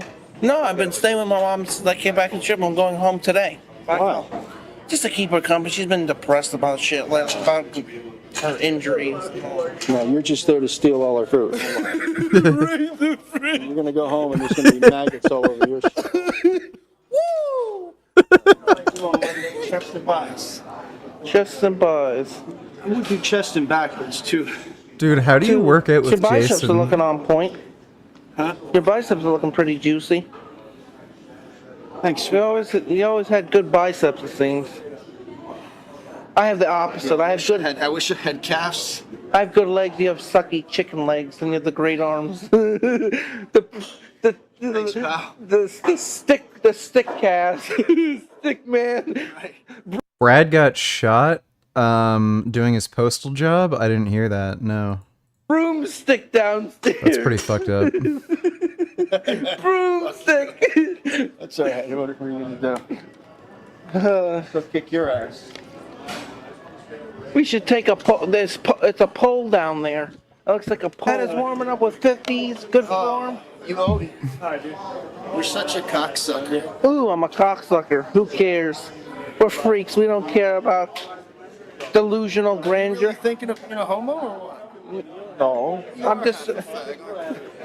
I'm just saying that it'd be a lot less stress. A lot less late maintenance breathing down on your neck.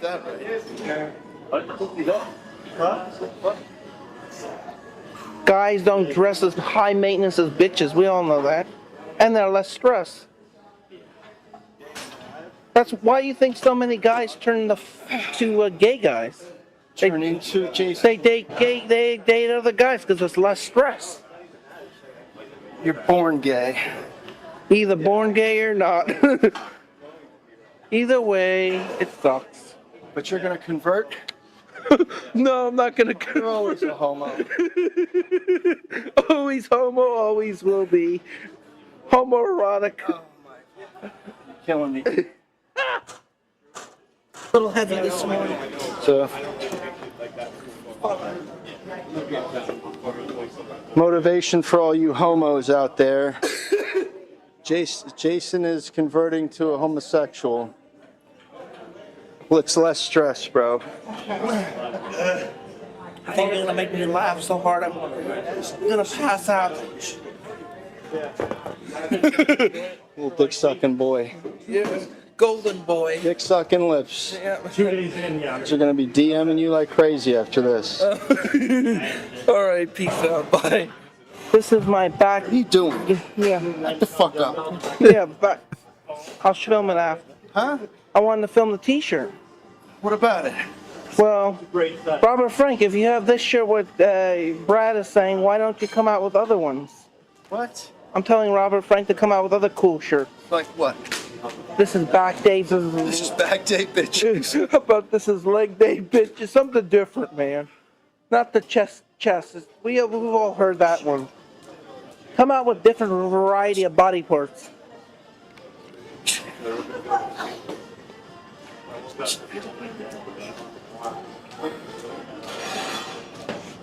Yeah, it says this is chest day shirt. Oh my god. You should come out with leg day or calf day or something like that. Something different, man. Shoulder day.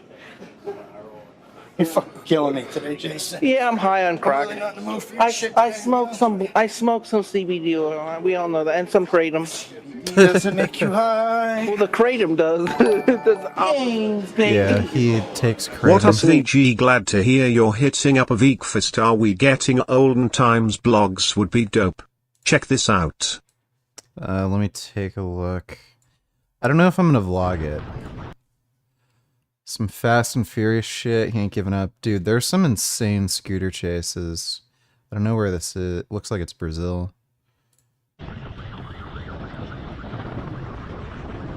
In the UK, there's some crazy scooter chases.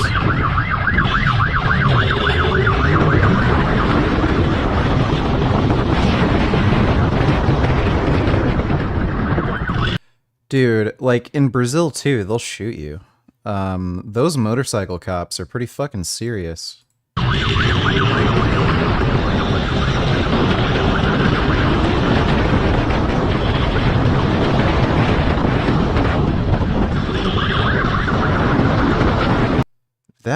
They're on a really shitty bike. I'm surprised he didn't catch up to him, Art.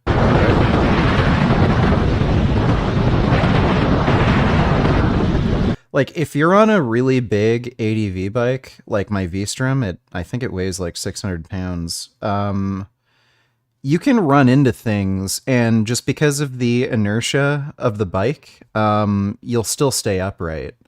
So you can smash into a much smaller bike and just have no problem staying upright.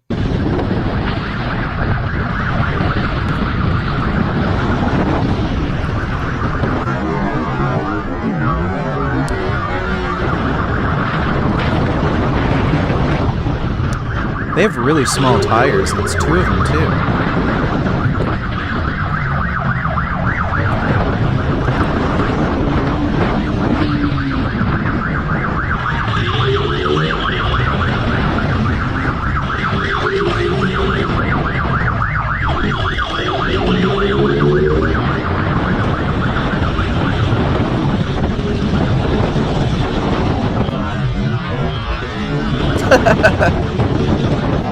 Damn duck.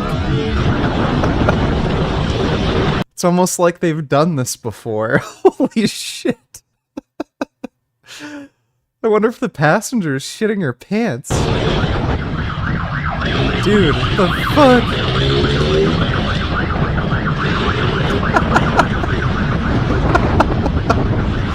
This is a great chase.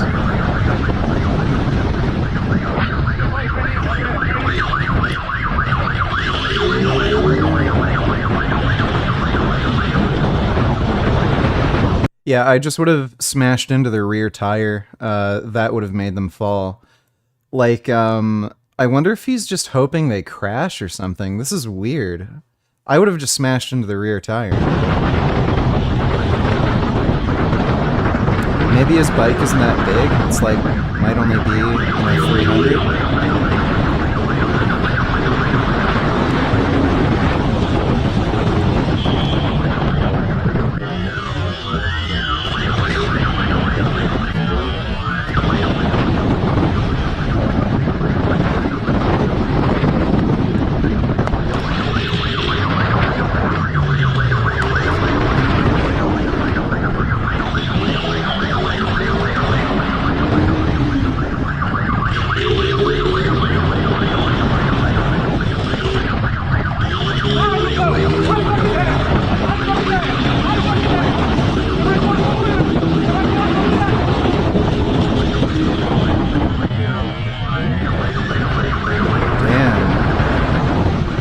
really going.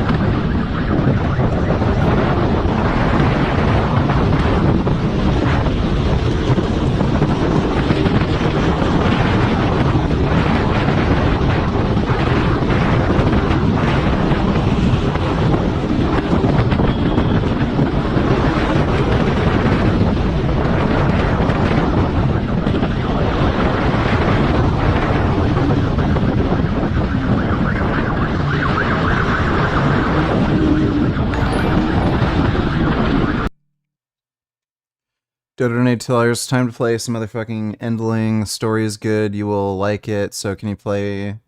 Start today if you think it's boring, then play Spider-Man? Nah, I'm probably going to play Spider-Man. Maybe tomorrow, or... My training's done for the week. So I'll have time during the day to just fuck around. I might just do a gaming stream in the afternoon or something. But... Thanks for the donation, Dodo.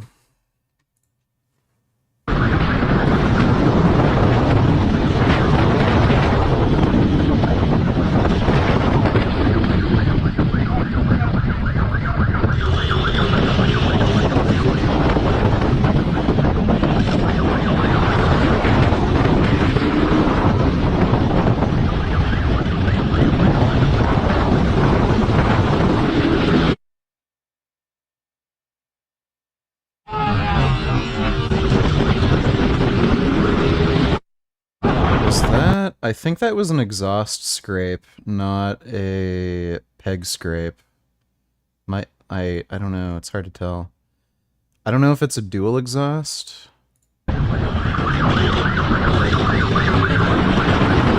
That wasn't very, like, it's not really leaned over. So, yeah, I think it was a peg scrape.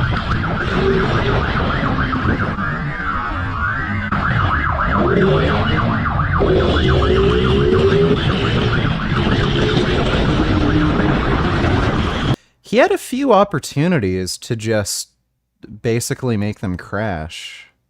I don't know why I wouldn't have just done that. Like, he had him cut off there.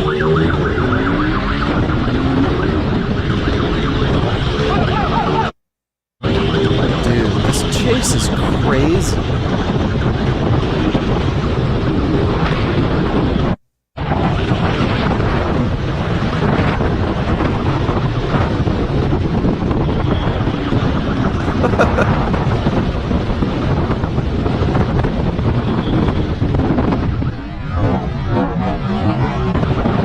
Damn.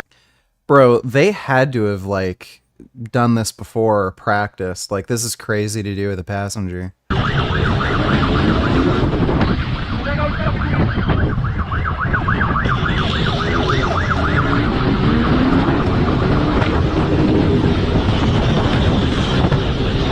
I want this cop to get him.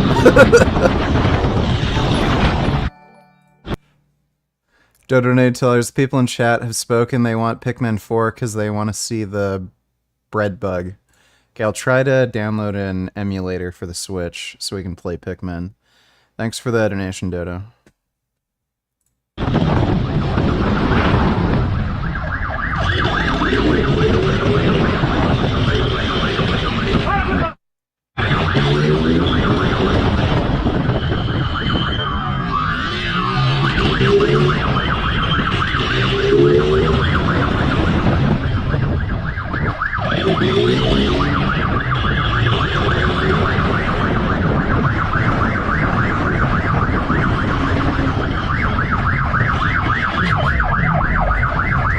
Yeah, they probably have an advantage in these really narrow areas with a smaller bike.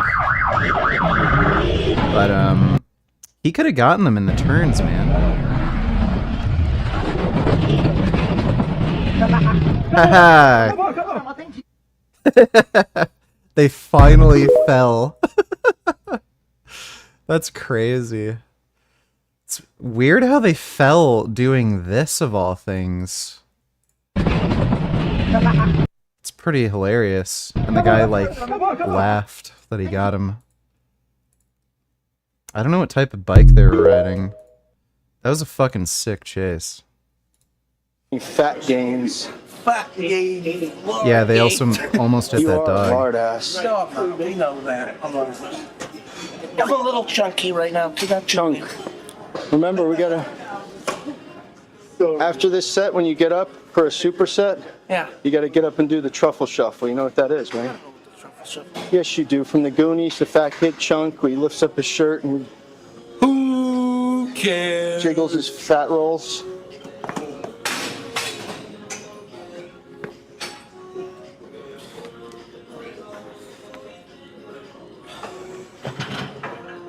Nice and easy. That's good. Get at least 10. Come on.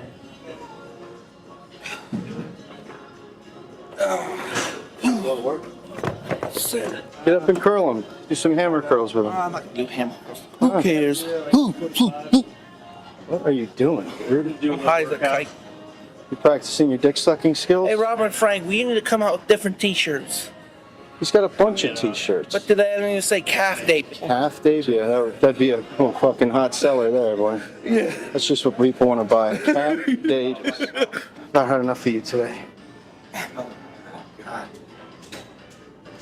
That's not the worst not to do straight form bar curls I've ever seen by Jason Jason. use, but that's still bad.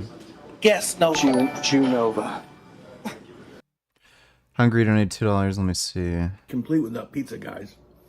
Pizza is what keeps me going. Just a good old American Wegmans pizza. Complete with that pizza, guys.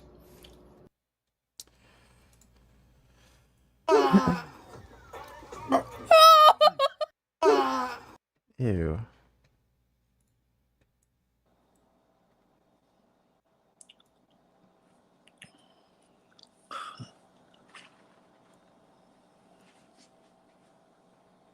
Yeah, this is the law of attraction.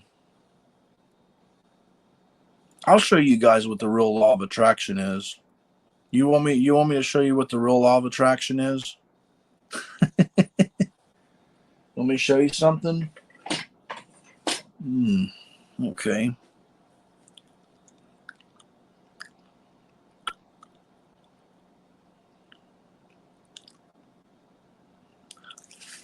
That's what I say to you guys in the chat that are doing. I'll spit in your face. Yeah, that's it.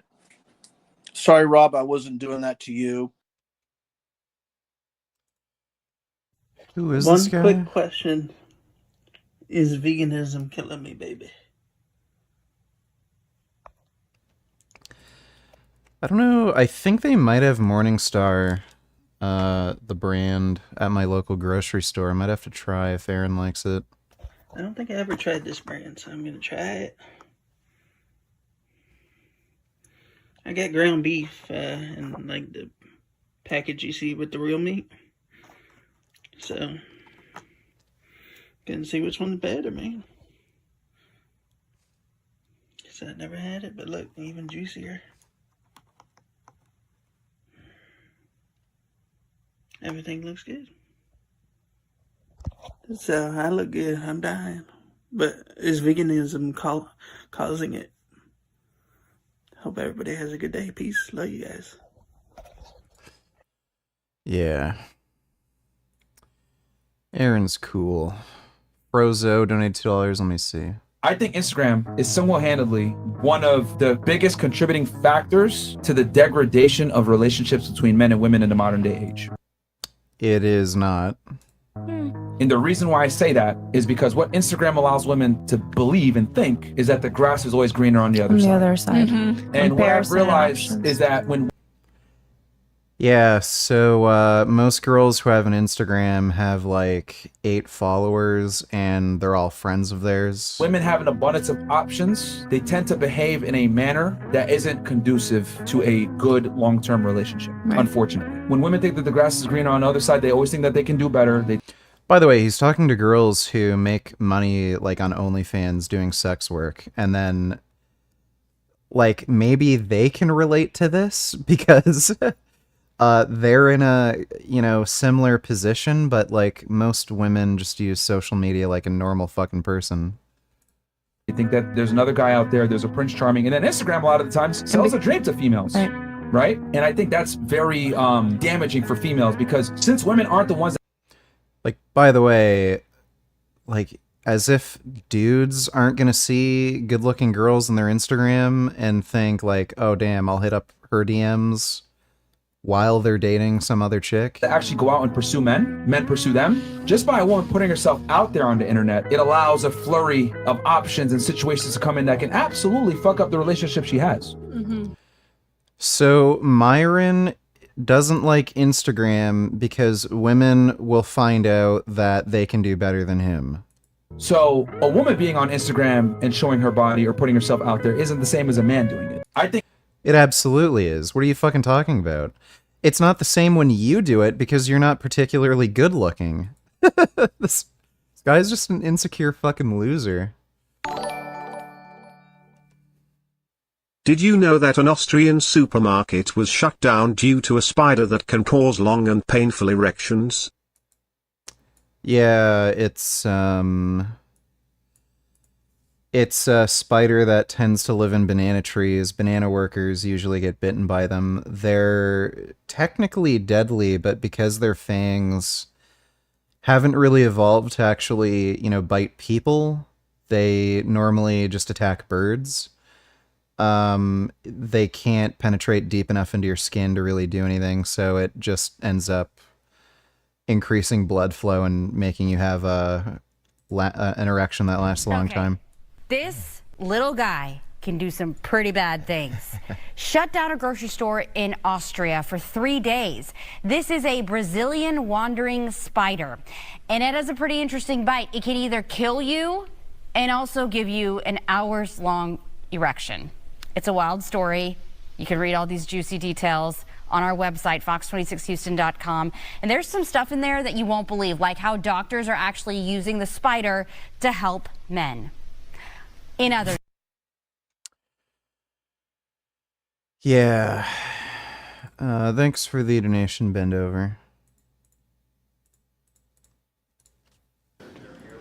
What was that? What did you get, 5? 7. He is so fucking You're gonna lazy. do 8 when you can't even count that fucking high.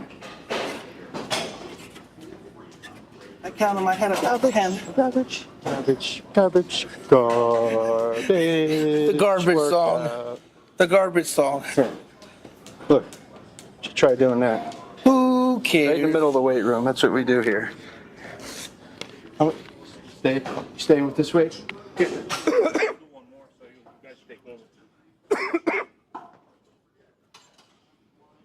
do you fucking think? You? Why? Just to be a knucklehead? You know you're a Poster boy. How you doing? Post nail prick. How many times are you gonna film the same shit? Because it's funny. It's funny. People want to see. People want to see me motivated at 5 a.m. I've already seen this workout over and over. It's still it's the humor what's funny. It's the comedy. It's the comedy busting our ass, busting our heads. We're rams. We bust heads. Funny goober. The goober guppy. What are you saying? What are you talking about? It's just hilarious. Go away from me, please. I like being high in the morning from that kratom crack. Nice to be able to get high Jason's every like the morning. last person who Come should to be the taking gym. I kratom. feel like delusional, fucking half-ass shit workout. Film nonsense. Next year will be better. Go about your day wandering around aimlessly down the avenue. It will be the return of the. It will be the return.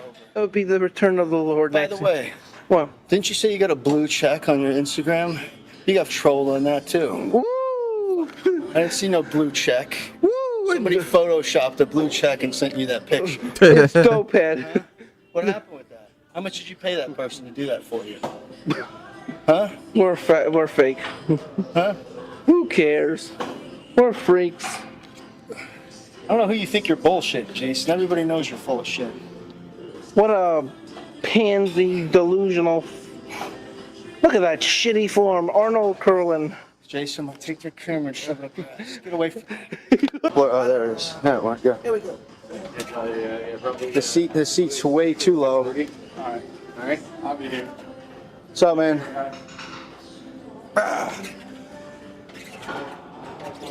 Delusional grandeur. Now we're gonna curl this sickening weight.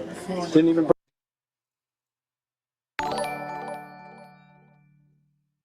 Yo VG, did you ever get a chance to watch the movie Smile? BTW, check out the trailer to Talk to Me, it was pretty good. Peace, Carnal. Smile.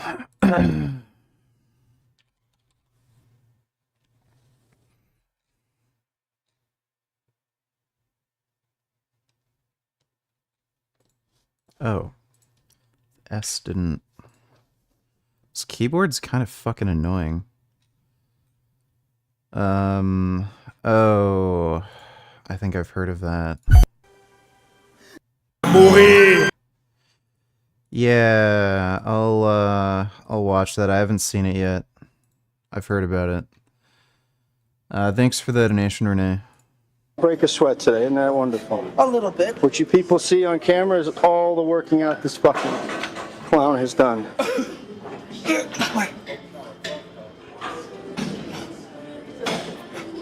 Swing. Dude. You were swinging too. Swing. Oh, yeah. Oh, yeah. Oh, why does he even go to the gym? The delusion. Really? Delusion. Just stay home. What was that? A pose. How is your forearm bigger than your bicep? Who cares? Next year we'll be with Nobody. You're right. Nobody cares. All right, peace out, bye. Wake me up, Brad. Be a poster boy. How many times are you gonna film the same fucking shit, Jason? It's poster boy shit in the morning. Male prickening. Because he is a male prick. He was as pricky as me in 2014 when I was ripped. When I was a complete douchebag. I was a douchebag in 2014, remember? I was Frankie. Yeah. When I was with Adam, I was a... What are you talking about? I was a prick back then. I was a show-off because I was starting to get lean and arrogant. I asked you to stop with this fucking shit. Brad, he was fucking funny as fuck. Got done working out. I did my chest and biceps and arms. It's sick, it's piss, it's revolting, it's insulting. Got back from Vegas a week ago and got a couple more videos to upload. And then today, doing good, hanging in there. Gonna go back to work tomorrow. Gotta go back home tonight. Jason is a character. All right. Let's get to this twerking. I also want to mod Spider-Man. I think I have to download some modding tools. Yeah, I think I need the suit adder modding tool or something.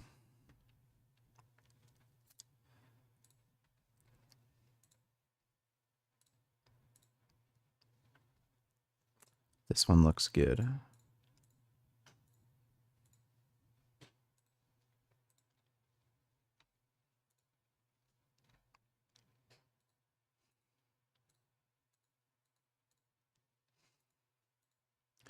That one might be good.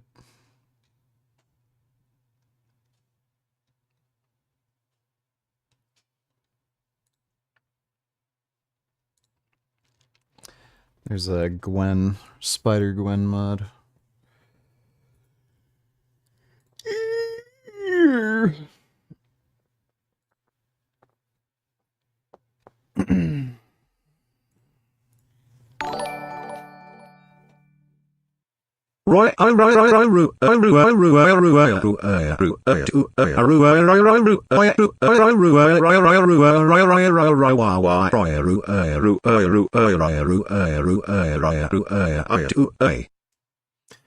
That's good to hear.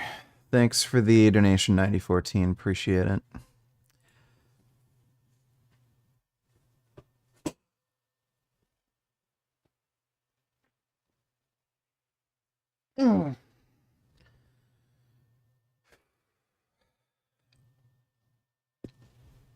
All right.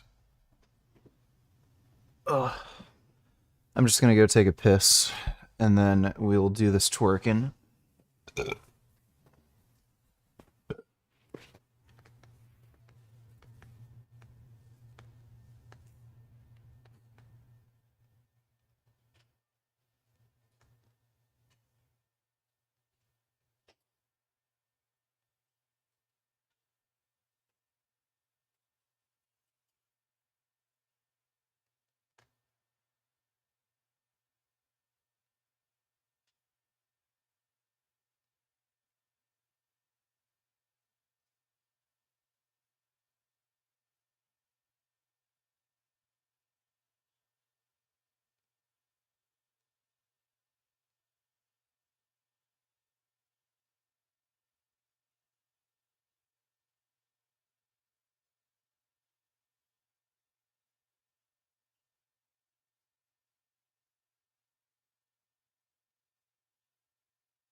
just remembered. Had to do something. Let's just react to something while I do it. Shouldn't vote. Yes, yes, okay. All right, why women shouldn't vote? Yes, yes, okay. A lot of people think I'm insane because I don't think women should vote. Everybody thinks I'm crazy for this opinion. If anything, this is probably my most extreme opinion. And I would like to tell you how I came to this conclusion. So what happened was I wanted to know why men were so angry about women. Why are there all these complaints about women? And when I started researching the stuff, it was pretty easy to figure out why. 90% of women have been on birth control. 1 out of 3 women has an STD. The average body count is over 5, so your average wife has slept with over 5 people. 95% of women are not virgins on their wedding days. So I understand the complaint. Hello everyone, once again from the Tory dystopia of the United Kingdom, and today we are talking about conservative women, because recently they've been saying, well, why are so many conservative guys so sexist to us? And there was an article which we're going to read through from 2017, basically outlining the same problem with the alt-right back in the day. Like, alt-right women would say, well, why are these guys so sexist to us? And to people on the left, it's really not surprising. Conservatives also hate women. But I guess for, like, white, straight conservative women, they're like, well, we hate the LGBT community as well. We hate minorities too. So surely conservative men, we can agree on that. And yeah, they do agree on that. But then they become so shocked that the conservative men say, oh yeah, also we don't think women should have the right to vote. Also, we're like completely against women's equality. And as American conservatism has transitioned into this like straight out fascism, to me it's amazing they're even surprised, because conservatism already promotes patriarchy and promotes a very rigid set of gender roles. And yes, because of like liberalism and liberal feminism, and even like in the past, like Republican feminism, too, to some extent, in like the late 1800s, you do have some conservatives who accept that, yes, women should be paid equal, women should have the right to vote, there shouldn't be maybe barriers to employment because of their gender. And it's kind of like the LGBT stuff as well. Like, remember Trump was like posing with like, they're alt-right men. What were these women expecting? Yeah, no shit. They're obviously pieces of shit, and you can almost guarantee a lot of them are also closeted. check out my subreddit and check out my second channel, the links to everything. But also now with Trumpism rising, basically all Republicans are far-right, alt-right. And I always get amazed that anyone even debates me on that now, right? Leah wrote an article for... Alt-right women are upset that alt-right men are treating them terribly. Alt-right women are calling for more equality and acceptance within the movement. It's like you're getting exactly what you asked for. Salon, alt-right women are upset that alt-right men are treating them It's almost as if terribly. the ideology is There's trouble fundamentally brewing in the MAGA world as prominent wrong. women in the alt-right are upset that the nationalists are being misogynistic towards them. Women in the alt-right are constantly harassed by low-level anonymous trolls trying to put us in our place. Self-described ethno-nationalist Tara McCarthy wrote on Twitter Sunday, in a moment of revelation that was well known to basically... Oh, she's still online? That's crazy. anyone else. Yeah, Tara Men McCarthy's in the alt-right insane. are going to have to decide. Whoa, I didn't know that. She's still online. She's a crazy racist wacko. Holy shit.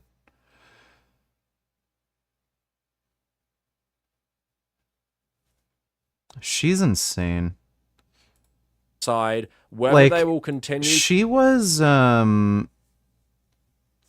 supporting like this idea of race realism, you know, differences in intelligence between races, and this wasn't just, you know, harmless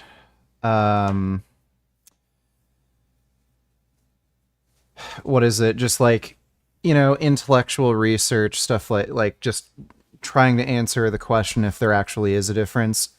She was attacking interracial couples on Twitter, basically likening their relationship to bestiality. And she was telling, like interracial couples, like black dude or black mother, white dude, or white woman. Who is she? What's wrong with her? She's a crazy ethno-nationalist. Thanks to the nation. She was saying that if a white person has kids with a black person, their kid is going to be like half as intelligent, and they're gonna like breed monkeys. Like it was crazy shit like that. And she's already experienced something similar. Tara McCarthy isn't white, at least not by a definition she'd go by. Tara McCarthy, I think no nationalist. Yeah, her. So identify as part of the national. Let me see. That's Tara McCarthy. You can tell she isn't white. She has some sort of ethnic background. I think she's like part Indian. And then people within her own ethno-nationalist movement. Tara McCarthy's vegan, actually. As far as I know, she still is. She was attacked by and criticized by people within her own ethno-nationalist movement for not being white, and them telling her to like get out of their movement and shit. And then she tried to defend the idea that she's white enough. So I don't know why this is a surprise to her when, people within the alt-right movement are all like obviously misogynists. And then her, being in the movement, they act, misogynistically towards her. She's experienced the same thing with the racist shit she's been involved in. She's involved in a racist movement, and then because she isn't white, she's being attacked for not being white. Like, what does she expect? Like, it's just insane. Brett Cooper or Michaela Peterson? Harder. You? I think I'd have to go with Brett Cooper. She doesn't have a bunch of plastic surgeries, and she doesn't eat nearly as much meat. And as far as I can tell, she's less of a manipulative liar. Like, Michaela just lies like crazy. I think it's a part of their family where they're all just delusional, manipulative liars. Thanks for the donation, though, Mac. You don't give any credence to race realism? Lord Gaines, you are the exception to the rule, but blacks are lowest IQ. Your cousin Vince is a great example. Just because Vince is black, that doesn't mean he's stupid because he's black. He's just stupid. But thanks, Majin Buu. To passively, actively endorse this behavior or speak out against it. That sounds like feminism. If you want more women speaking publicly about ethno-nationalism, I suggest you choose the latter. Guys, I'm not saying I can't take any trolling or harassment on the internet. Obviously, I can. I've probably had more of it than most of you will see in a lifetime, and I'm still here, not going anywhere. I'm not stating the above solely for my own personal benefit. The problem I'm stating here is not that there are trolls on the internet, but people who proclaim to Oh, this is from back in 2017. be on our side Yeah, are trying she hasn't been online for a to while. tear down women in our in-group. If you can't see why this is dysfunctional, I can't help you. Another self-described conservative woman who has also had problem with her movement's underlying culture, in a video titled Why I'm Not Married, Lauren Southern responded to the backlash she received for pushing traditional family values and trying to tear down feminism while not turning into a baby-making machine herself. I'm not trying. Yeah, Lauren Southern has been in an interview before where she seems mildly, like at least mildly regretful that she said some things about feminism that literally applied to her. She was getting like preyed upon by some dude. She's being like sexually harassed within her own conservative movement and stuff. And yeah, and this is why, you know, like feminism exists, yet she like she tried to attack it. Trying to sell the idea that myself, as a 22-year-old, needs to be married right now for the sake of traditionalism and not being a degenerate, Southern said in a YouTube video. What is also just completely shocking to me is the utter lack of understanding of nuance. Southern said that women should be able to choose their own life path and not be attacked for it, which sounds like what women have been shouting for decades now. Yeah, that sounds like feminism to me, and not traditional, you know, conservative values, you idiot.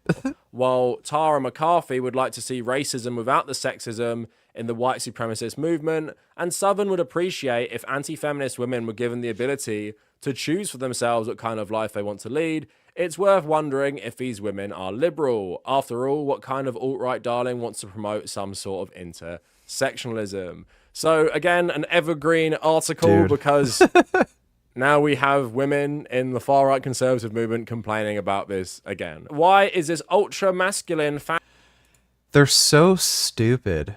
Like, I don't know what it will take for them to realize that their movement is just bad. It doesn't even benefit them personally. It's so retarded. Son Goku $20 are good mornings or RDLs better for hamstring growth? Kind of depends. So you can certainly get a greater amount of loading with RDLs, but the benefit with good mornings is you can use significantly less weight and it's far less fatiguing. I would say RDLs are probably have a better raw stimulus magnitude, but you also have to use a lot more musculature in your posterior chain, and they're far more fatiguing because of just the actual load being used and axial loading. So, like, good mornings are a better option if you have to have more of a consideration with fatigue management. RDLs are better if you just want greater raw stimulus magnitude. Thanks for the donation, Son Goku. All right, let's do this now.